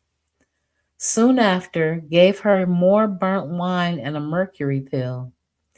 Continued low and weak in the evening, and complained much of the pain in her head and neck.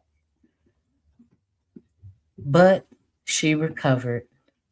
In Savannah Lamar, the year went out in a blaze which brought an estimated loss of £40,000. On December 7th, 1779, between 1 and 2 o'clock this morning, heard a shell blow at Egypt, and about 2:30, a violent explosion, like a mighty cannon, but proved to be powder in the fort. Before midnight, a fire had broken out in the shop rented by Mr. Abraham Lopez to a white carpenter named White, who apparently was in the time was at the time drunk. The one fire engine could do little, and the sea was at the lowest ebb. The fort was, except for the necessary house and some sentry boxes, completely burnt out, though some cartridges were saved by throwing the boxes over the wall into the sea. The ruins, said Thistlewood, were a shocking scene. Woodbine's shop, store, and all the houses thence to the sea were burnt, except Mr. Antrobus's and Mr. Mellish's houses, stores, and wharfs, which miraculously escaped. The worst damaged were Dr. Bell's and Dr. Lightfoot's, Wilson and Bennison store, Mr. Allwood's and Mr. Dickey's tavern, but many others were badly burnt. Nunez's house and shop, McHosen's old house, Mr. Antrobus's old house, Hilton's store, and all the long stores. Mr. Haldane's house and Mr. Dobbs and Mr. Thomas Tomlinson's, Mr. Murray's office, Salter's Tavern, and others. Mr. Myler lost about 80 tons of logwood burnt to ashes. Saw Negroes digging up flour and salt. The morasses and environs of the town are full of pipes of wine, puncheons of rum, beds, chests, trunks, and other things, like bills, hoes, hinges, axes, iron pots, iron hoops, nails, glass bottles. All these things were about. They even contained gun barrels. The sea, remarkably low, and the Negroes so busy plundering and stealing that few could be got to fetch water. Thistlewood himself escaped lightly. He lost about 2 pistoles worth of sundries in Mr. Baker's store, where he had left them for sale. On Christmas Day, he distributed rum and calf meat among his slaves. On Boxing Day, he noted, Old Sam exceedingly jealous of Nancy with Egypt Cubina. On the 30th, he had 15 hands at work on the King's Road. Joe was sent to Mr. Whitehead's for a bleeding for an inflammation of his stomach. Abba and Damsel were ailing, but Mr. Thistlewood took Sally, while she was on her period, in the evening in Mr. Wilson's pasture. So you see how he's still doing these disgusting things even when women are on their periods? He gets off doing it. On the last day of the year, We set down the details of a proposal for tax reform, which he had submitted to the justices at Vestry's meeting in October. It was designed for the encouragement of small landowners such as myself.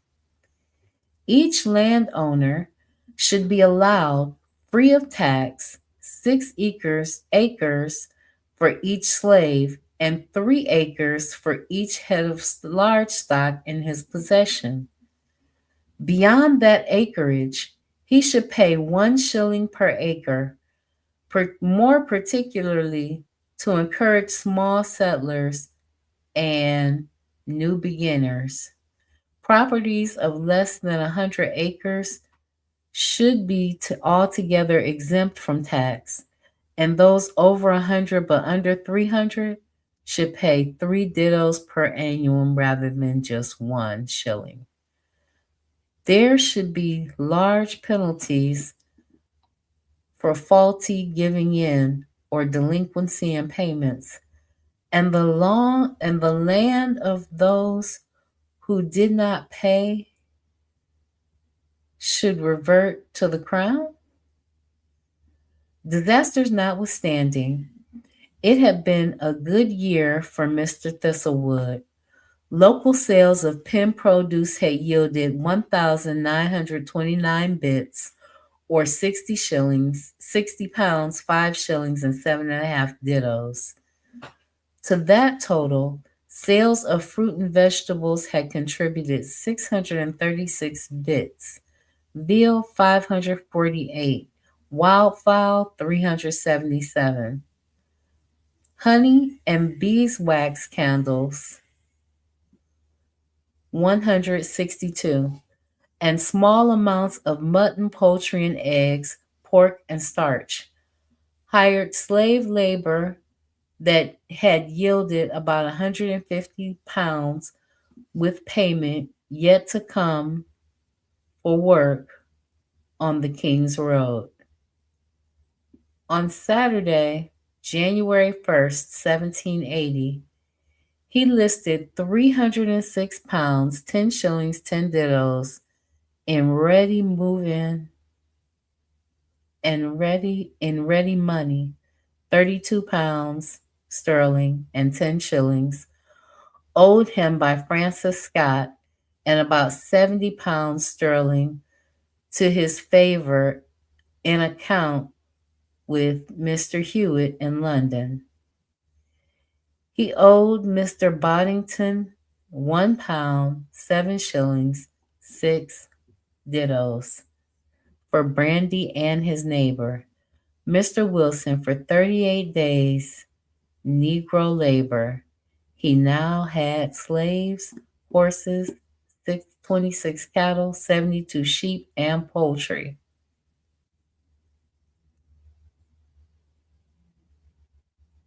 In 1779, he had issued 253 tickets to his slaves. On January 1st, 1780, Thistlewood writes, gave Salon his old brown cloth coat and began to wear every day blue robe cloth required. Cashmere waistcoats, India dimothy breeches, and 7 new skirts marked with red silk. Also put on new green baize cover on study table. Early in the year, the war came close once again. Thursday, January 20th, 1780, a report about 40 people from an American privateer landed yesterday about 5 p.m. at Parker's Bay and took 2 of Mr. Hogg's best Negroes and plundered his house, a Jew's shop. How would they know that these were 2 of his best Negroes? They don't know. On Wednesday, January 26, 1780, here the French or Americans took 5 Negroes from the Hope, from near the Hope, where Mr. Thomas Parkinson's house, he had very recently died, was building. Little Bay last night, last Sunday night. Little Bay? So is he saying he had Little Bay? Thursday, 27th of January, 1780, our fleet passed by Savannah Lamar today, going toward leeward, 54 sail, Captain Leicester says, and the Admiral's flag flying. It is supposed that they could not get to windward. Dined at Egypt and stayed till past 8 o'clock at night. Dr. Pinkney, Mr. Wilson, Mr. Cope, and the ladies danced. Company, Mr. and Mrs. Cope, Miss Cope, Dr. Cope, Dr. and Mrs. Pinkney, Mr. and Mrs. Leicester, Mrs. Ann Leicester, Mr. Wilson, and myself. At last I left Mr. Wilson dancing and went home myself. Next day, he borrowed chairs, tables, and plates from Mr. Wilson and entertained all the previous evening's company at dinner. And although Lincoln had been ill, gave him a dose of jalap, and he vomited many worms, and Myrtilla had endured another fit. Abba was recovered, and Bess on the 27th had been delivered of a boy by Egypt Grand Bertha Quasheba. And Bess's older son, Bristol, was to be taught carpentry. On Sunday, February 13th, 1780, ordered Bristol to go with John to learn to be a carpenter for me. He was just 4 foot 1 inch tall and about 7.5 years old.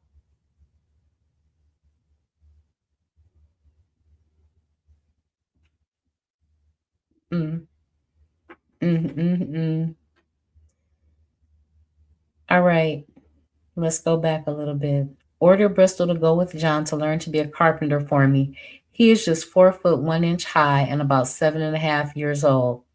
Marked him on the left shoulder, TT, with an upside down triangle, which was Thomas Thistlewood's brand. On Tuesday, February 15th, 1780, Albany fishermen and two belonging Long Pond took today by a privateer's people, supposed to be Spaniards. On Thursday, February 17th, 1780, sold to a Negro wench named Fibba, belonging to George Robert Gooden, Esquire, 5 turkey cocks at 20 bits apiece, for which received 55 shingles piece and 12 bits in silver. A month later, she returned and bought 2 geese at the same price, but could not pay for them, there being a mistake in the gold they brought, so I trusted them. A month later, he was paid in full. On March 2nd, Abba was brought to bed of a boy. The next day, he died of lockjaw. See, these babies keep dying. On Sunday, March 12th, 1780, rode to Egypt, dined there, as did Mr. Joseph Williams of Carolina. I stayed till night, then rode home. Egypt is not sold yet, but believe it must. Mrs. Cope is exceedingly adverse to it, and well she may. The marriage of Miss Cope and Joseph Williams of Carolina will be in about 10 days. And so it was, they were married at Egypt by Parson Bartholomew on Thursday, the 23rd. Monday, the 20th, March 1780, John at home laid up of Bubo. Jimmy and Phoebe, having took mercury pills Saturday night and last night, gave them each a dose of jalap, which with them to take this morning. Saturday, March 25th, 1780, reprimanded Fibba for sending Miss Sally and others dinner every day. She is now so used to it that she depends more upon Fibba's dinner than anything she provides for herself. Sally takes care to send to see what we have got, and dinner is sent to her, covered up secretly. Early in April, with the sale of Egypt pending, the Cope's sons, Darrell, Jack, and Robert, came home. In May, Mr. Whitehead left for a secure seat, and young John, who is called Jack Cope, was made overseer under his father's direction. But that was not what he had come for. He had noted Thistlewood, very uneasy, says his father declares he can do nothing for them. On Saturday, May 20th, 1780, after breakfast rode to Egypt, thence to Miss Chambers in Savannah, along with Mr. Cope, made Darrell Cope and John Cope Jr. a present of $20 each. That was a lot of money back then. On news of the arrival of the Cope sons, Fibba had immediately gone over to Egypt to see them. Earlier in the month, she had herself had a visit from an old friend. On Friday, May 12th, 1780, Salt River Jude came to see Fibba today. Have not seen him for several years past. Lives at Tripoli Estate in St. Anne's. Tuesday, June 6th, 1780. Mr. Wilson's Jimmy, who is Moko Jimmy, who is Bess's husband, attempted to hang himself and was very refractory. He is of a very sullen disposition. Then on Friday, Strap was severely flogged. On the 28th of May, Thistlewood's horse Mackie had run home from pasture with his belly slashed and his guts hanging out. Attempts to sew him up were unsuccessful, and he died. Strap was suspected, and it would appear that Thistlewood took time to investigate. On Friday, June 9th, in the evening, flogged Strap for stabbing Mackie horse, Sunday, 28, Ultimo. On Wednesday, June 28, 1780, Strap in whipping Mary seems almost to cut one of Peggy's eyes out, her right eye. This had happened in the field where Strap was driver and Peggy was laid up for some days. On Saturday, July 1st, 1780, flogged Strap for lashing out Peggy's eye and ordered him to lopping wood, made Dick driver again. Flogged Mary about ditto, and Maria for going in the rain to Mr. Wilson's Negro ground, Camp Savannah in the rain and getting sick. On Monday, July 10th, news received in Savannah Lamar of the taking of Charlestown. Tuesday, July 11th, 1780, it seems almost everybody drunk last night at the bay upon the news, firing of great guns and muskets till midnight. Strange quarrels and confusion. Mr. Hayward's house pelted with brickbats and dirt because he did not put up candles.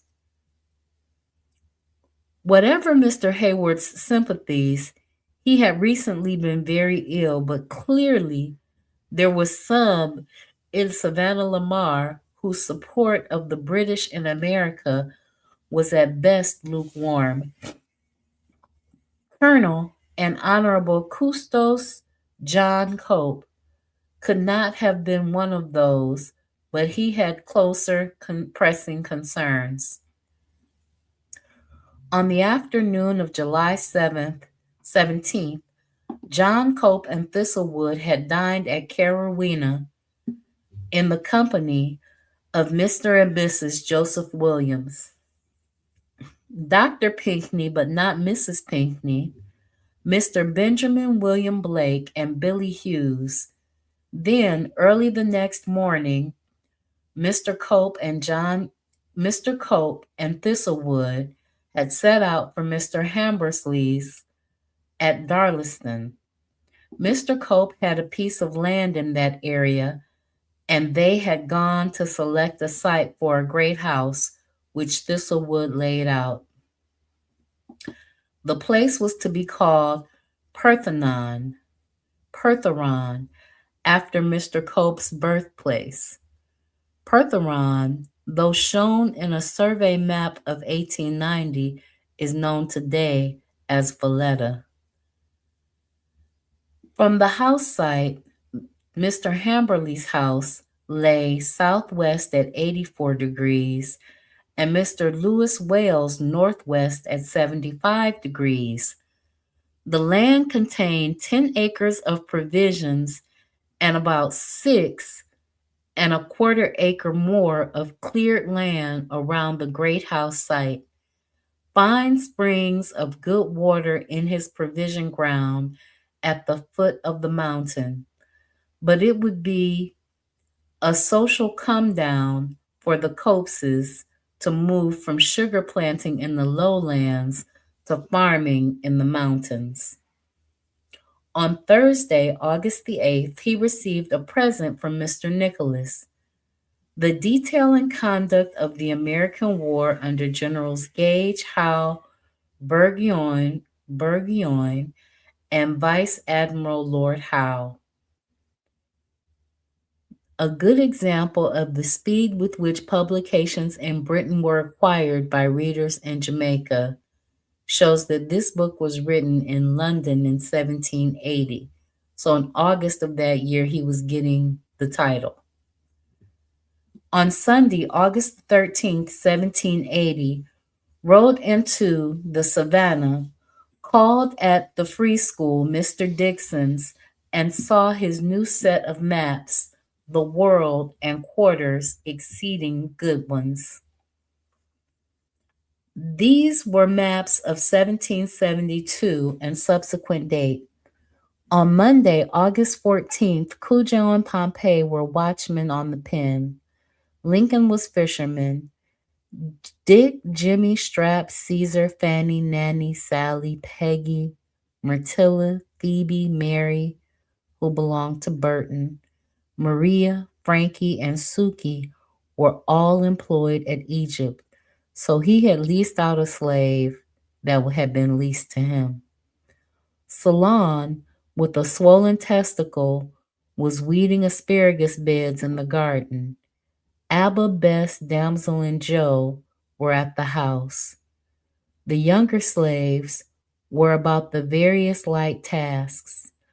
Mulatto John Thistlewood was at work at Mr. Hornby's, spent much of his free time at the Old Hope, where he was friendly with Mr. Samuel's member. On most weekends, he came home. On Sunday the 20th, his father gave John an old razor and strap. On Wednesday, August 30th, 1780, Abba was very ill, sent on Prince's horse to Miss Bessie's Grant, who bled her. Pompey led the horse. And Jimmy and Solon were also unwell, but the former was soon to be up and about. On Friday, September the 1st, 1780, Mr. Samuel's waiting man called and acquainted me of John's being very ill. sent Jimmy to try if he can't ride him home in the morning. The next morning, a letter came from one of the Hornbys. John is too bad to come home. Sent Fibber to attend to him. She was obliged to walk. Set out at 8:30 a.m., gave her 10 bits with her, received them back again. Note, Jimmy was not stay to bring John, but came to the New Hope last night. This morning rode to the bay, went to see Mrs. Little, who is very poorly yet. Dined at Mr. Hayward's in the evening, rode home. Thibba had walked westward to attend John while he had ridden into Savannah Lamar to visit others. That night, Thibba remained with her son, and he, at Breadnut Island, took Sally, who was on her period, to bed. On Sunday, September 3rd, 1780, this morning Thibba bought John from Mr. Samuels as far as Egypt, Jenny Young's.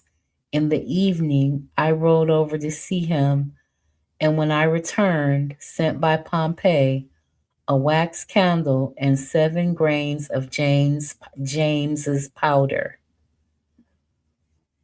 On Monday, September 4th, 1780, this morning Thibba bought John home from Egypt, got home at about 7:30 this morning. He is very weak indeed and not in his right senses. So you can see his son was deteriorating in his consciousness. The next morning, the doctors were sent for. Dr. Bell was not at home. Dr. Rucastle, who happened to be over at Mr. Wilson's, came. He said that John was in great danger. In the afternoon, Dr. Bell came and stayed till evening. He confirmed Dr. Rucastle's opinion that John would not recover. He recommended doses of bark and rhubarb. No sooner than he departed, no sooner than no sooner had he departed than Rucastle returned. Much in liquor, gave John 10 grains of James powders, and in about a half an hour more also laid blisters inside each thigh. But he still continued lightheaded. On Thursday the 7th, a little after midnight, he seemed to recover slightly, but his belly puffed greatly.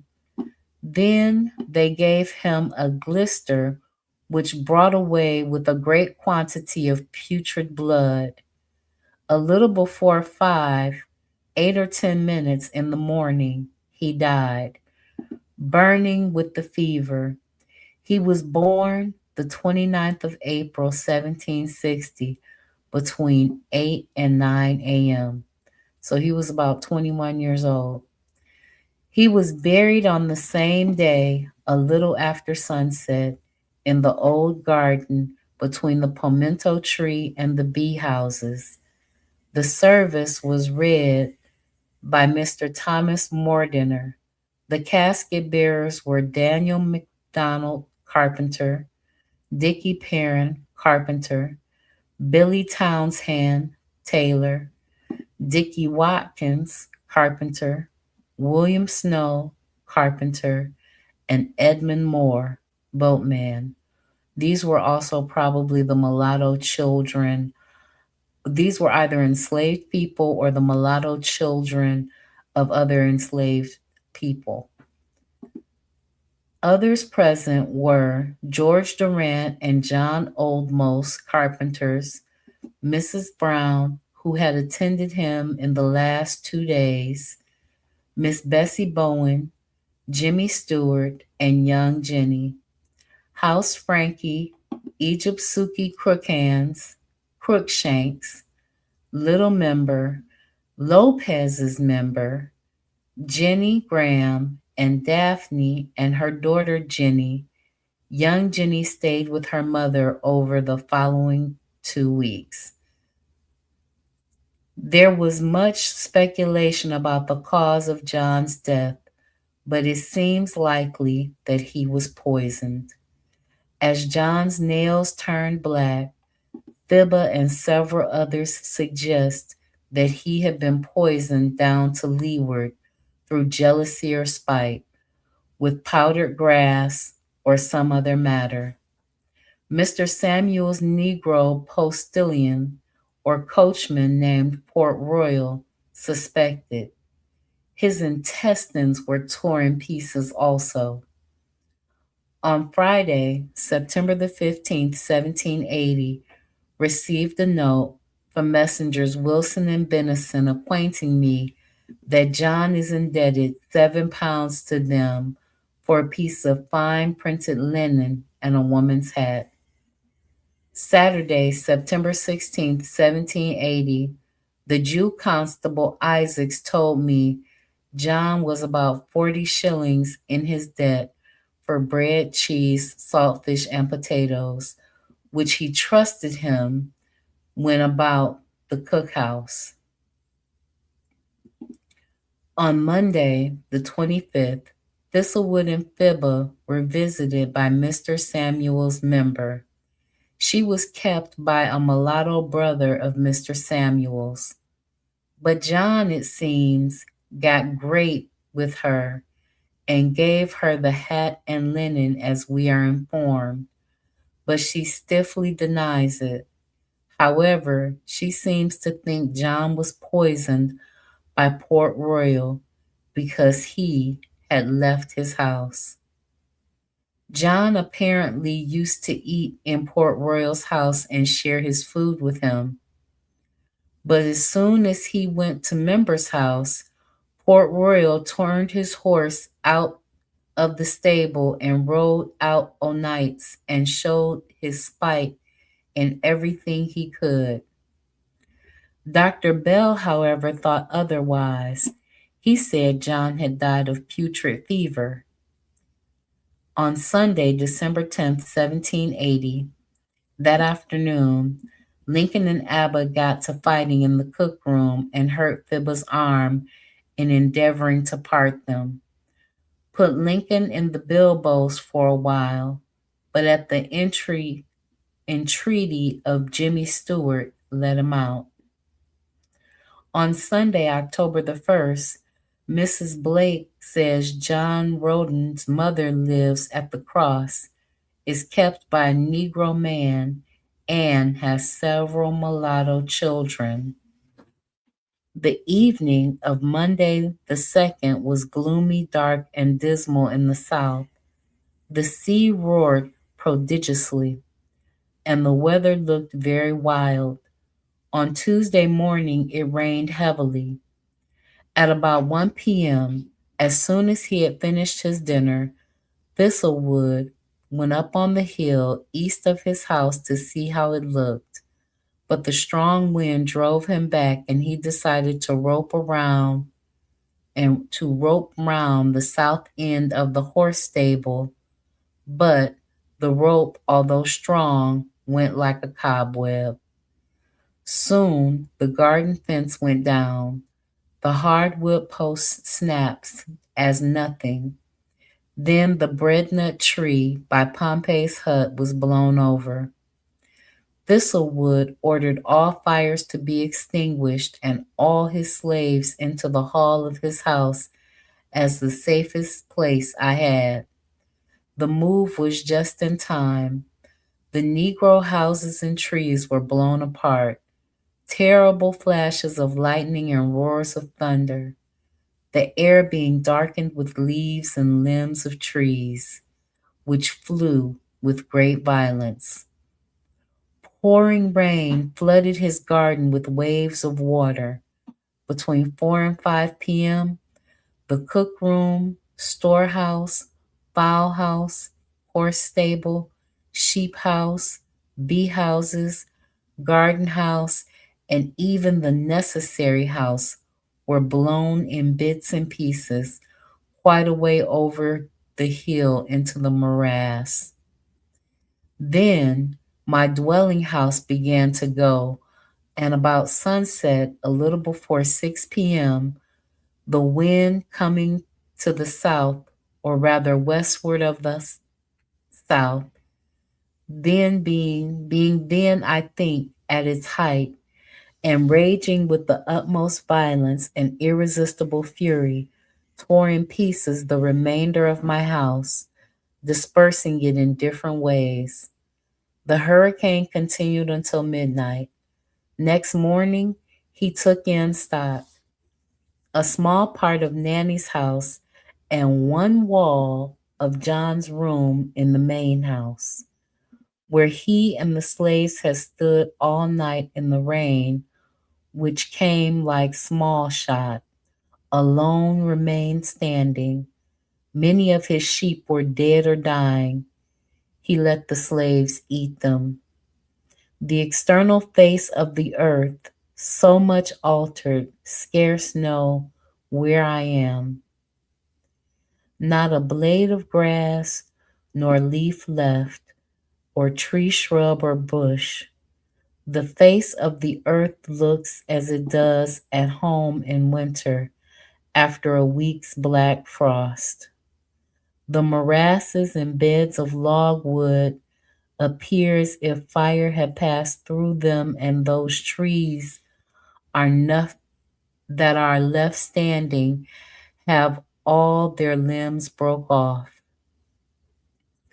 All of western Jamaica suffered varying measures of destruction, sad havoc all through the countryside.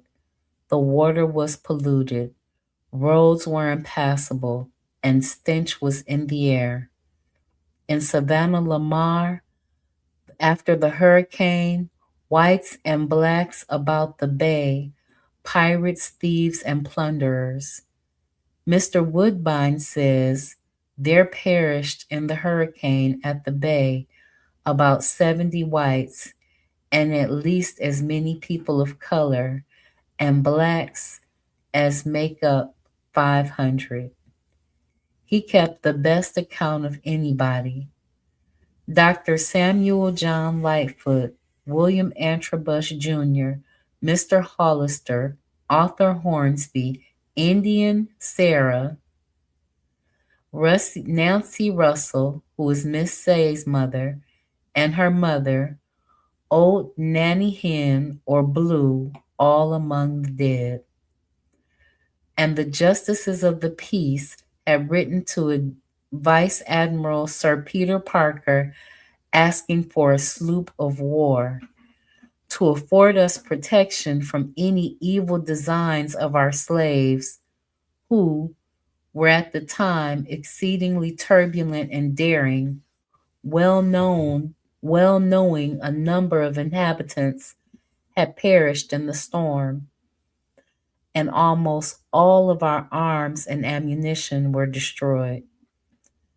From Egypt, Strap and Jimmy Stewart, who had been there, brought news that Egypt driver Johnny had drowned in the flood, and Egypt Peggy, badly bruised, limped in from Savannah Lamar with the word that little member had perished at the bay. On Sunday, October the 8th, 1780, many people seemed much afraid of the Negroes rising, they being very impudent. But there was no real evidence of any such upheaval on the pen. The work of rehabilitation was immediately begun.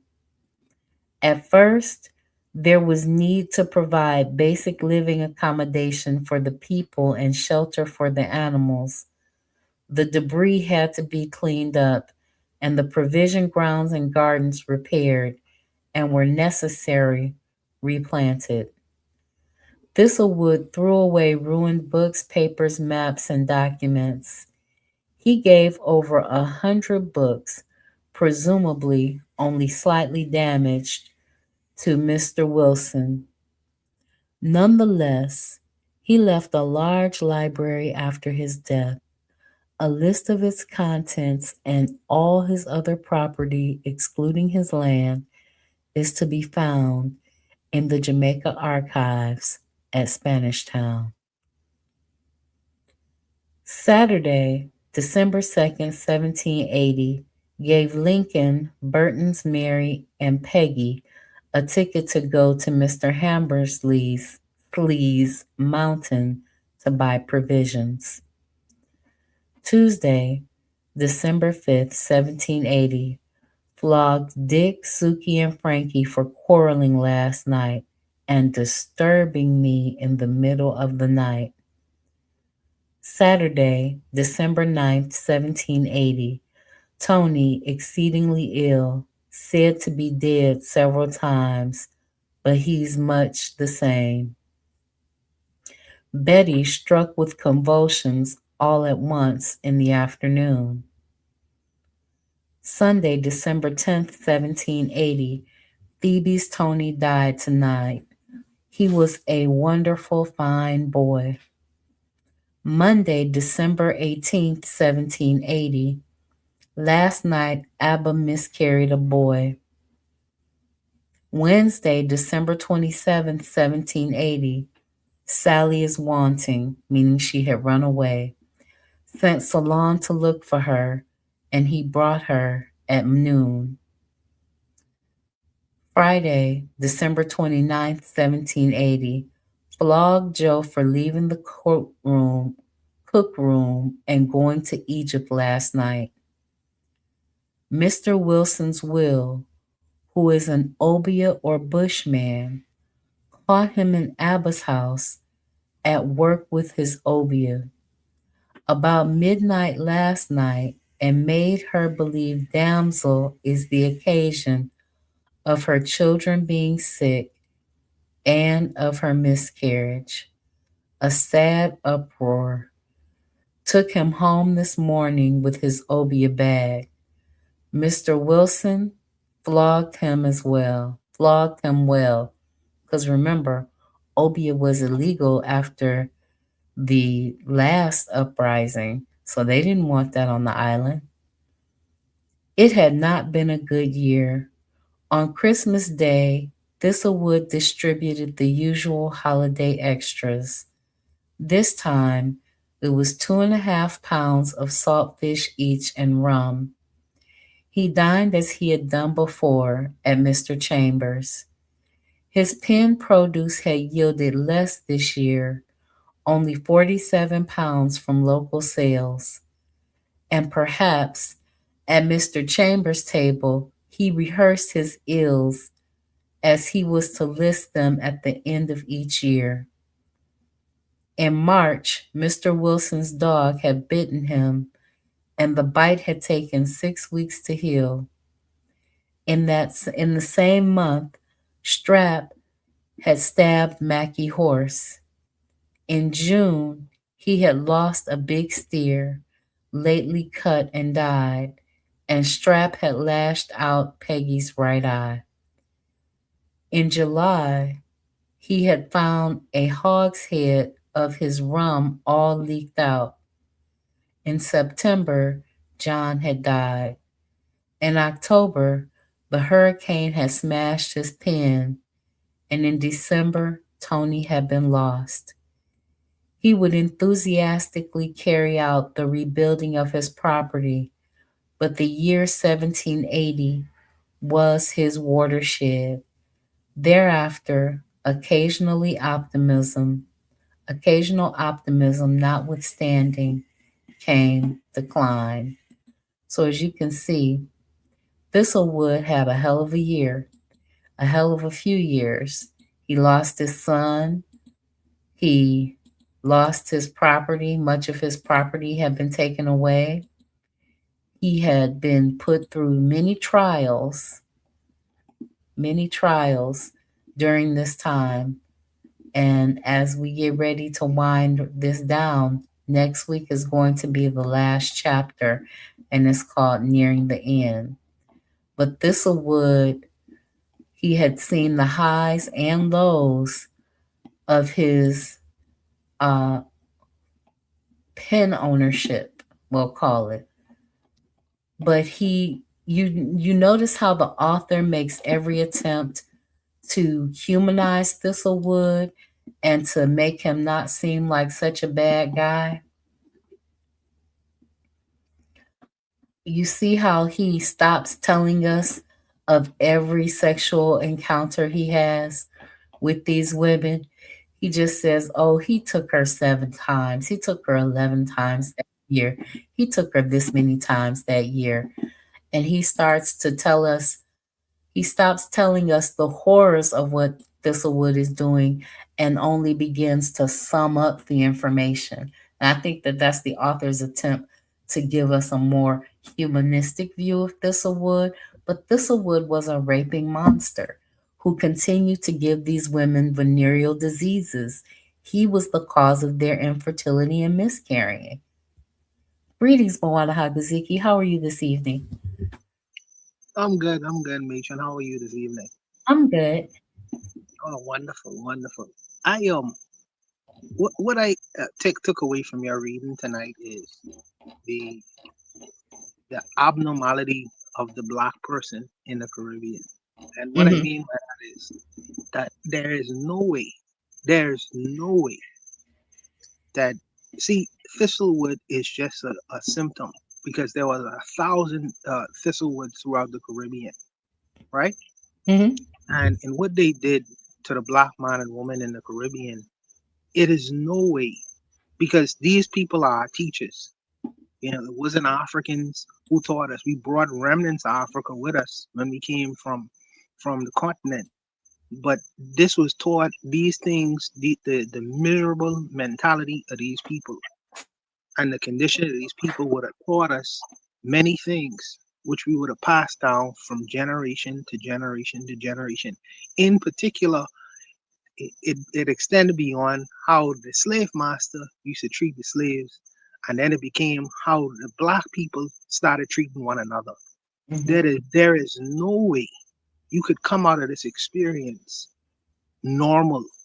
Hmm. Some people say about Caribbean people that we have a hair trigger temper, and I understand why that is. It's like the anger has been fomenting for a long, long time because we have not been taught how to be civil and humane. After coming out of this kind of situation, you could only pass down misery to your children and grandchildren. I don't the idea that black people currently today in the Caribbean smile and have sometimes have good relationships with one another is really an impossibility because I don't see how you could come out of this experience smiling. I don't know. No, I I think that agree. every black person, I think that every I think that every black person, whether they want to admit it or not, need to see a psychologist. Hmm. Out of this experience, we need to sit in a room where we could uh, talk about personal trauma and connect that to where that trauma comes from. I'm a big advocate when I talk about decolonization, which we never went through. Hmm. I'm a big advocate, whether you want to talk about decolonization or even de-slavery, de-slaverizing yourself, Hmm. because there's no way you could come out of this experience without having some degree of toxicness. You can't come out of hell smelling. We come out of hell smelling like smoke, and we ignore the fact that we smelling like smoke. It's no way. Yeah, I absolutely agree with you. I think that one of the things that they did is they forced us to turn on each other, and they put us in positions where they had black slave drivers beat this man beat this woman until her eye fell out. Like, what kind of world were they living in? And then they still had to like live amongst one another. And he's scared to not beat her enough because he had seen where if he didn't beat her enough, then he would get beat. But then if he beat her too much and he still got beat. So what kind of world? And then they have to go back and live amongst each other, sharing the provision grounds because they each had plots of land where they grew and tilled their food, and they still had to live amongst one another with some measure of harmony and togetherness. They had these outings and they would go to the races together, and Thistlewood would give them 2 bits. So they had their own measure of money to spend it on the things that they were allowed to buy, because there's a lot of things they weren't allowed to buy. And yeah, coming out of this experience, that's why they say that when you beat your children, my niece has never known a whooping. She's 14 years old.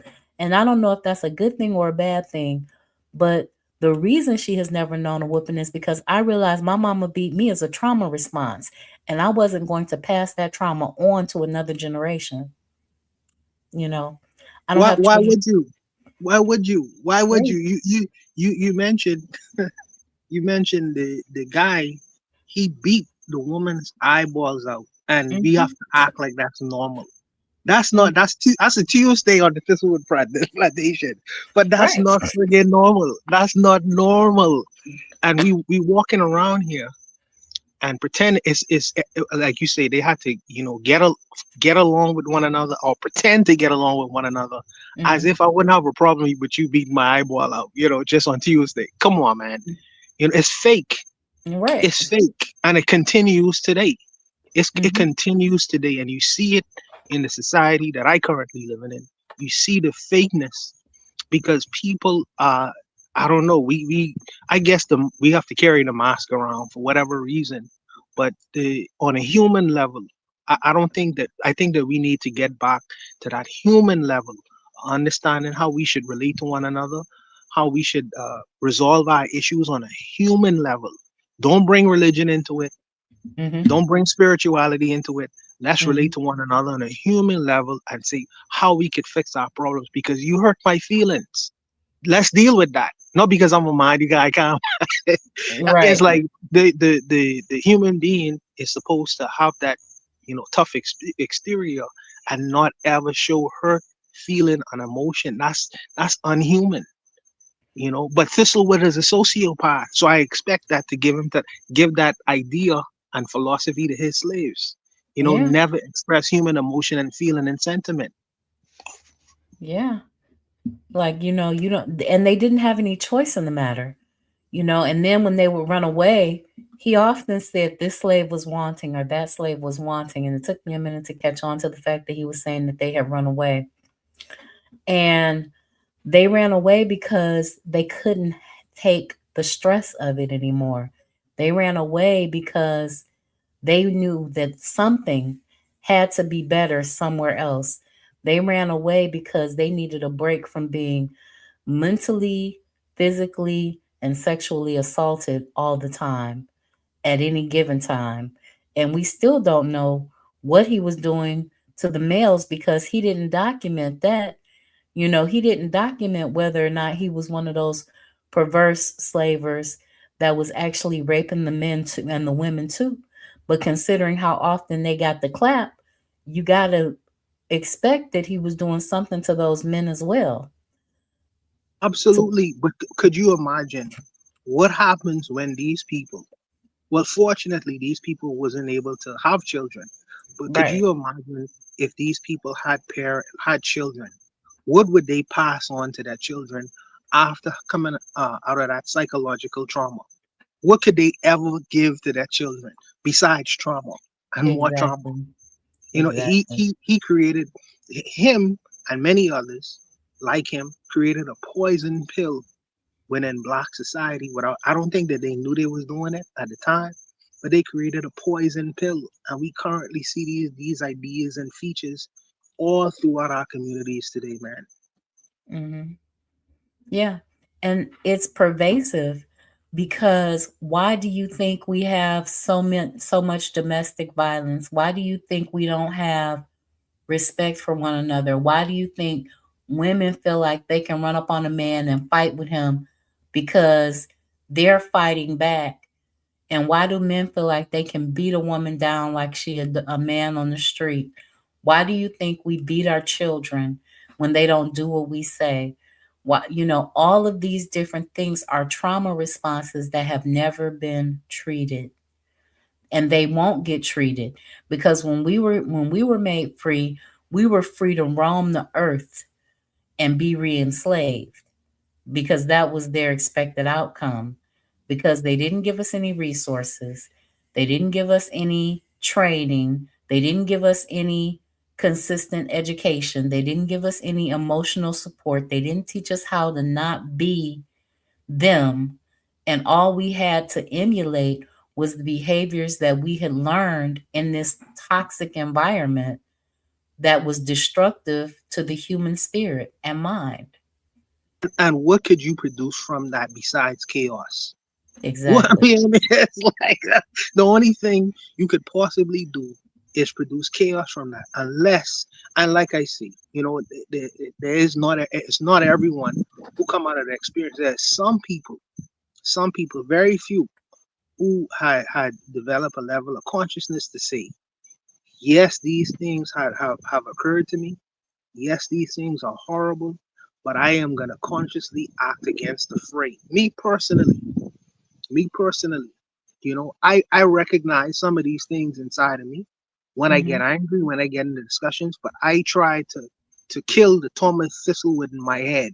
Mm-hmm. I want to, especially when it comes in relation to other black people, I try to go the other way.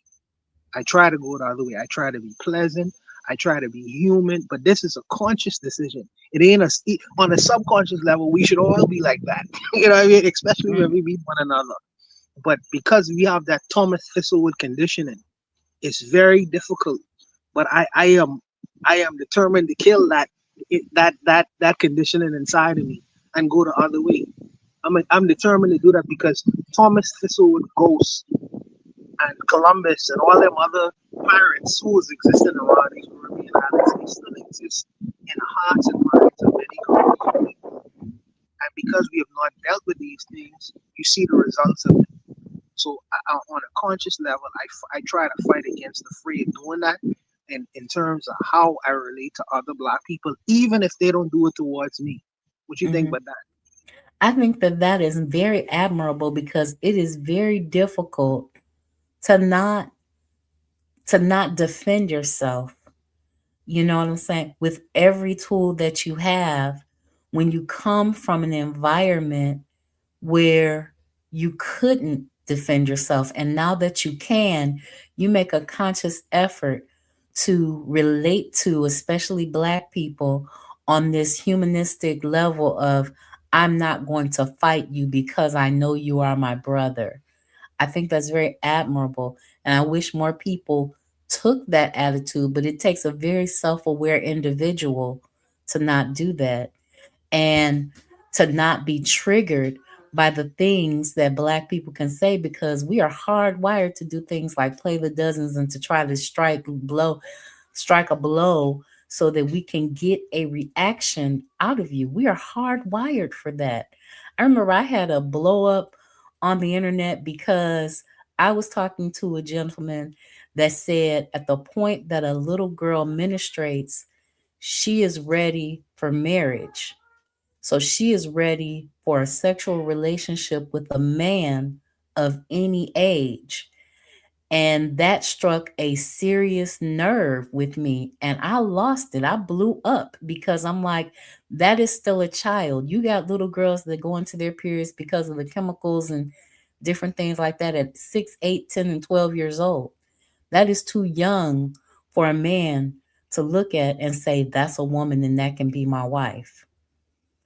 And Yeah, so, matron. When I hear shit like that, and when I see people like that, I am reminded. See these when you read these things, it takes me back. I'm saying if I hear some shit like that, I'm saying that's Jimmy talking.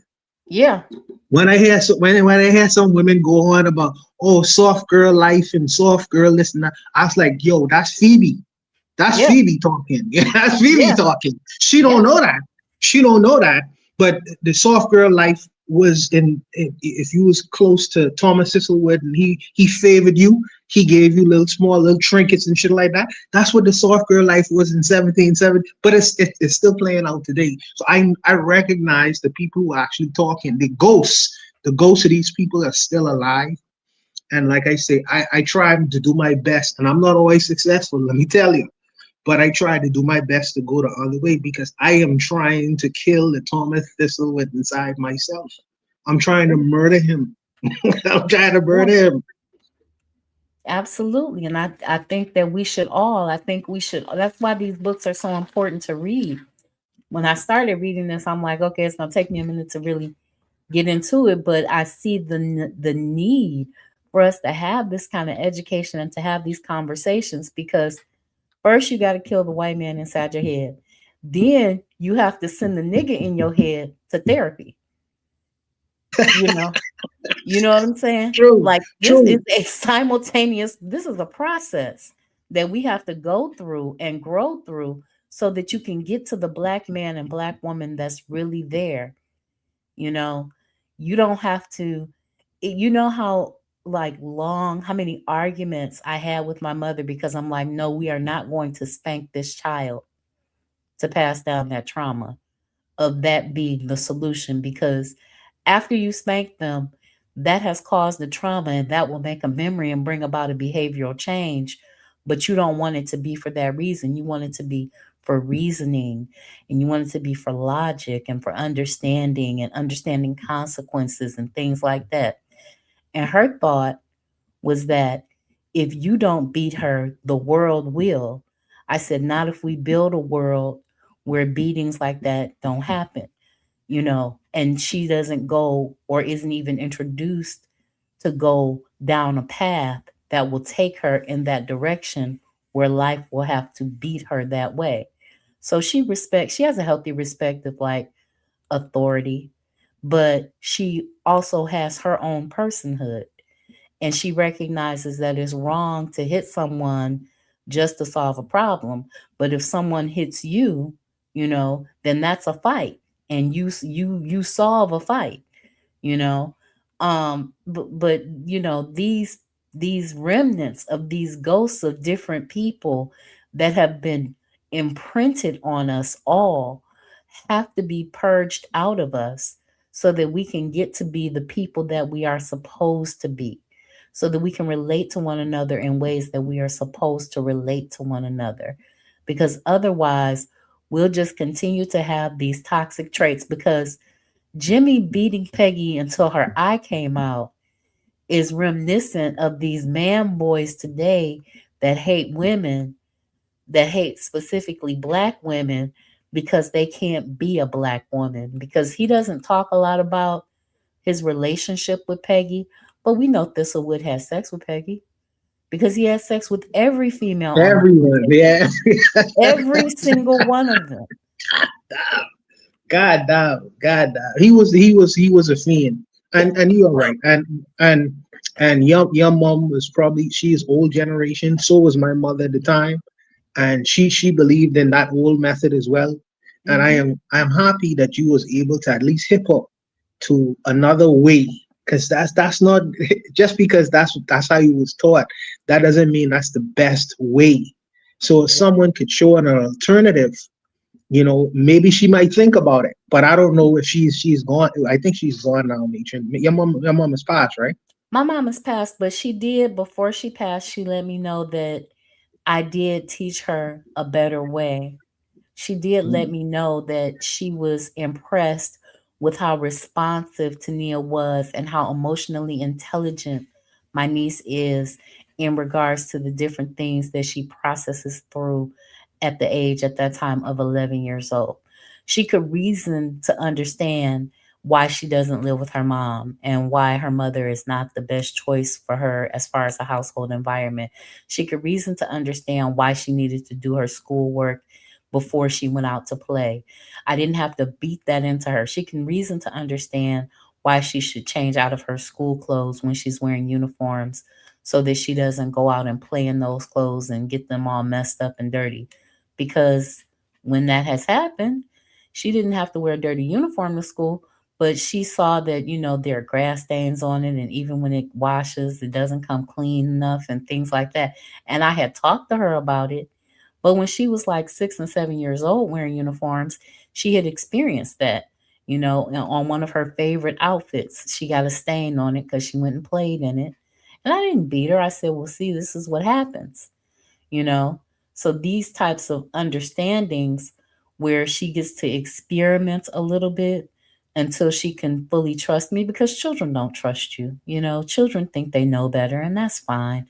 And especially like she's 14 now. So, you know, she's gotten to the point where there's a lot that she understands, but there's a lot about the larger world that she's questioning. So she experiments a little bit, but not so much where she's gone totally off the rails. Not so much where I feel like I gotta beat her like she a dude in the street, like she's some female in the street that I'm fighting with, you know, which is something that a lot of people go through with their children, where they feel like they have to beat them down because they gotta beat it out of them and things like that. That's not something that we've ever had to go through or grow through. And my mother did. She began to get that level of emotional intelligence and things like that. She never went to therapy on her own, but she did have that awakening and that understanding. And you know, she in her own way even apologized for some of the things that she did to me as a child, cuz I was resistant. I was strong-willed, and she was trying to break my will. And instead of allowing me to explore the larger world in a safe and controlled way, she tried to break my will. Yeah, they think that they can try to break horses and shit like that. And it's like it's Yeah, a plantation thing. It's a it's like the plantation I gotta thing. break this later. I gotta break this later. I am this in the situation right now where my sister, she has my young nephew. I think he's like 4 years old now. And I don't know what I'm gonna do with him, but me personally, I really want to take him away from my sister because my really and truly I want to take him away from because my sister is the only one in terms of his rearing and training or whatever, and he's still young, so everything is mama, mama, mama. But I need to. I don't know what I'm gonna do with him in terms of disabusing him, just seeing another world, seeing the other side, because he needs to see the male side, the Mm, man's perspective, and I don't know what I'm gonna do with that, but I'm gonna assist him, just like I assist many other young men. I'm gonna try to help him as much as possible because there's no way I can allow my nephew, where his blood is running through my blood is running through his veins, to just go far afield and be some weird person out here in the street corners. No friggin' way, no mm-hmm. way. So I don't know what I'm gonna do, and he is very very young, and he's still on mama, mama, mama. But I'm gonna work on that definitely. Absolutely. And that's all you can do, is to work on that and to grow and to plant the seeds so that they will know that there's a better way, that there's another way. Sometimes, you know, my sister wasn't ready to be a mom. So she was very amenable to the idea of me raising her child for her, cuz I don't ask her for nothing. I'm like, I got this. You go live your life. Go do what you want to do. And go, go do what you want to do. And that's fine in our family dynamic. It doesn't make me any more distant from her. My niece knows that that's her biological mother and that that's her mom. um and she understands, like I said, you know, mommy wanted to go do other things, so At that's least she had someone. That's the importance of a family, mm-hmm, because when someone is not carrying all, well, one person shouldn't carry all the weight. The weight mm-hmm, should be shared. And sometimes when someone is weak, that's why you have family members to be that source of your strength. But that's not always the case in all families. But at least your niece was lucky enough to have mm-hmm, a aunt who was willing to stand in that gap and be that person, that role model, that person to get advice from, and try at least and help in training and rearing the sister, because this world is not easy. It's no, not easy, man. Especially for black people, it's not easy. no, not at all, not at all. And I don't think that they ever intended it to be easy for us. If anything, they intended for us to have the most challenging time of it, because we come from an environment of abundance. Like our worldview and perspective is fruit grows on the trees, waters flow from the streams. So why would we ever fight over these resources, and then they gave us this sense of false scarcity and money consciousness and rugged individualism and all their ideas and ideologies, and put us in this world where we are trying to fight over scarce resources and doing all of these different things in an attempt to gain domination over nature, when our worldview is to work with nature, is to go in the flow of things, to eat seasonally, to grow with the sun. And they've done everything they could do to try to disrupt that, because when we go with the seasons and when we grow with the sun, when we move the way the earth moves, we thrive in every environment. Even if we're trying to succeed in corporate environments, when we adapt, and when we decide to adapt whatever that way of being is, and we follow the orders of nature, we thrive. And they can't stand that. They Oh, can't stand that. definitely. Uh, yeah, but you know what though, people are always going to be jealous, but I can't. What nature has given me, they can't take away. Hmm. You know, so you could get mad all you want and get frustrated all you want, but you can't stop progress. You can't stop the sun from coming out. The sun has to come out. You know? So Yeah. whether you put me in the basement or you put me on the ground floor, the sun has to come out. So Hmm. you're gonna have to contend with that whether you want to or not. That's just a reality you've been trying to avoid for a very long time, but that reality is becoming more obvious and obvious Hmm. every day. You know, so it is what it is, man. But I appreciate you reading nature all the time, man. You especially how you annotate.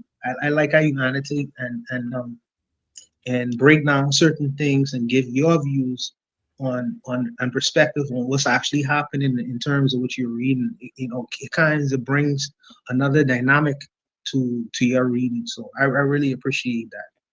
Well, thank you. I appreciate you for being here and for making these recommendations and just participating in the process, and then coming up to talk to us about your perspectives, because it's necessary.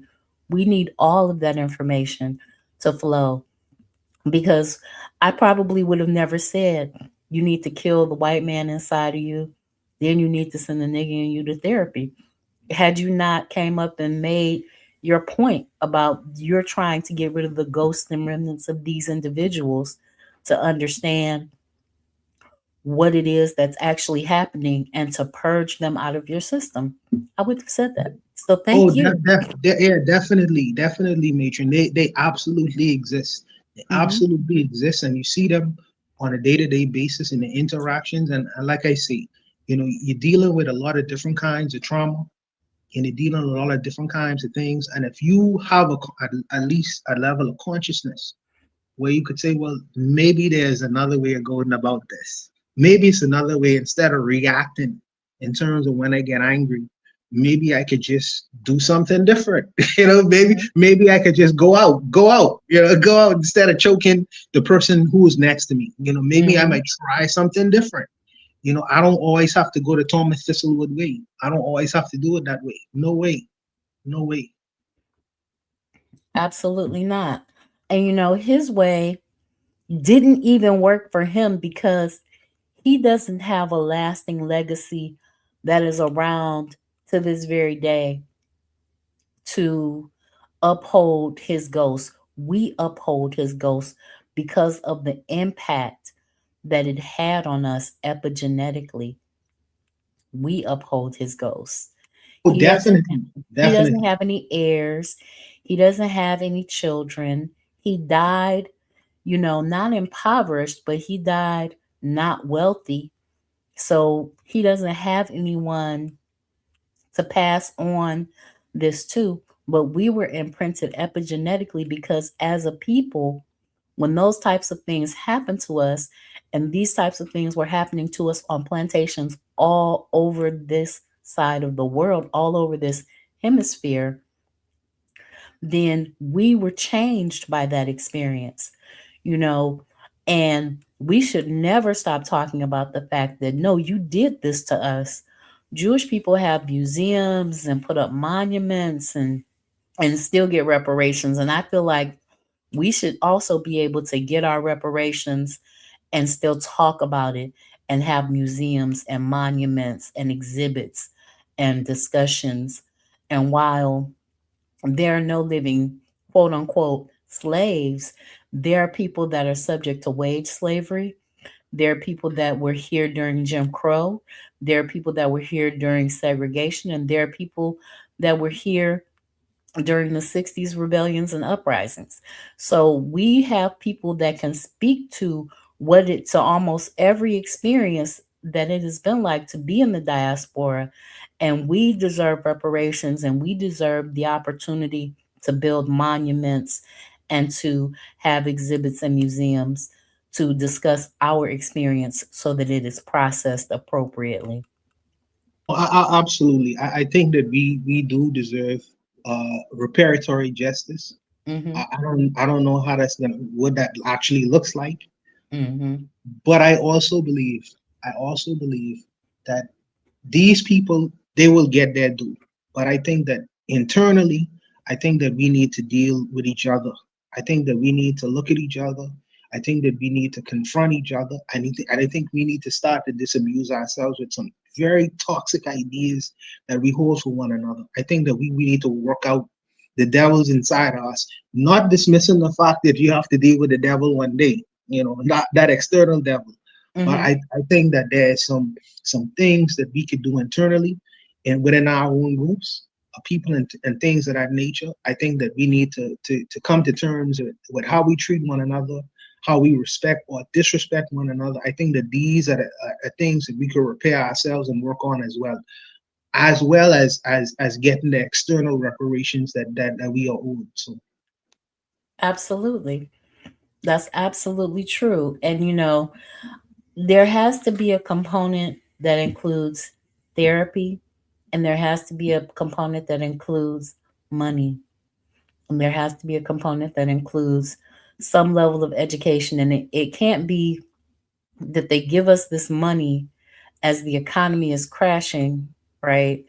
And then the money is no good because they have a tendency to want to do things like that to people like us.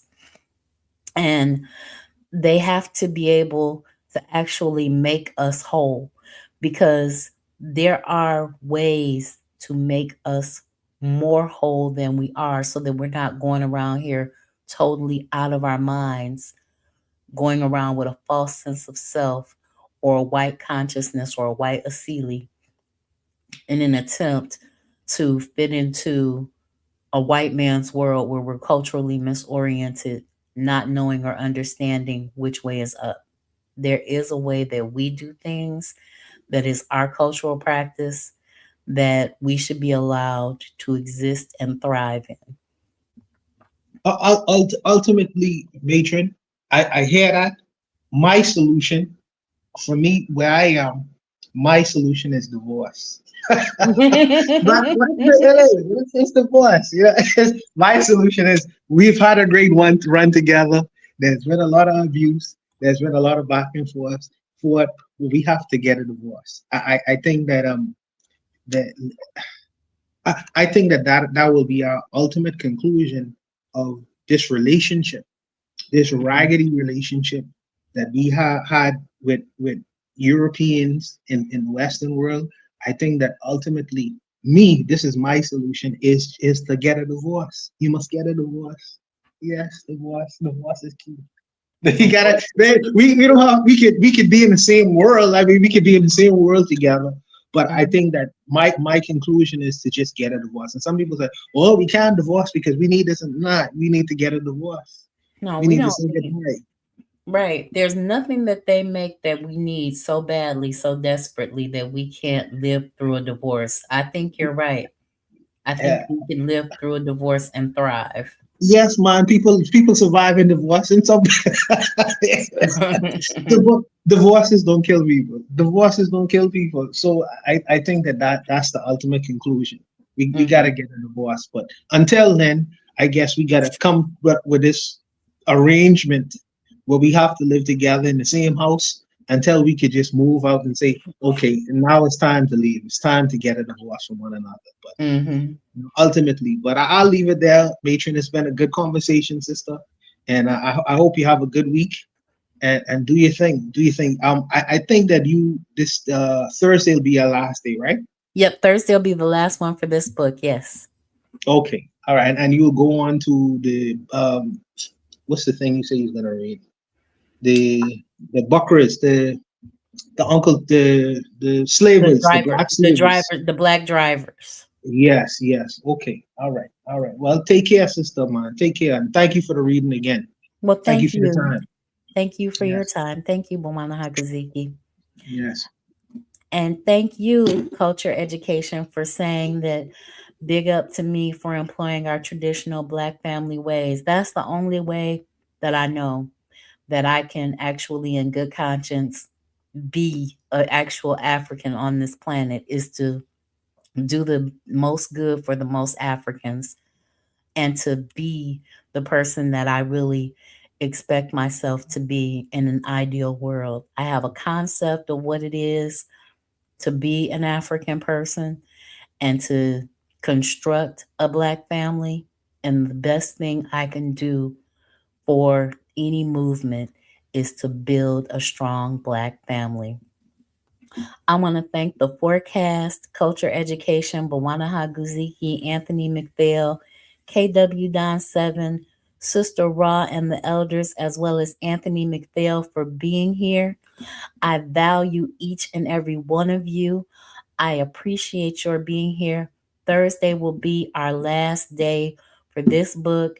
Then we're going to read the driver story, which is going to be about the black slave drivers that exist and how their role fits into this whole scheme and the different stories that they have. Um, and then we'll be moving on to another great book by a wonderful author named Corey White. Yay! So I value each and every one of you. I know that Koku from the Bitter Medicine Podcast is listening. I know that NG2 is listening, and so many others. I value you. I appreciate you. If you haven't already, make sure you're subscribed to the channel and hit the notification bell. I'm here usually every Tuesday and Thursday at 9 p.m. Eastern Standard Time. I want to thank you for listening, and I will see you on Thursday. Peace, family.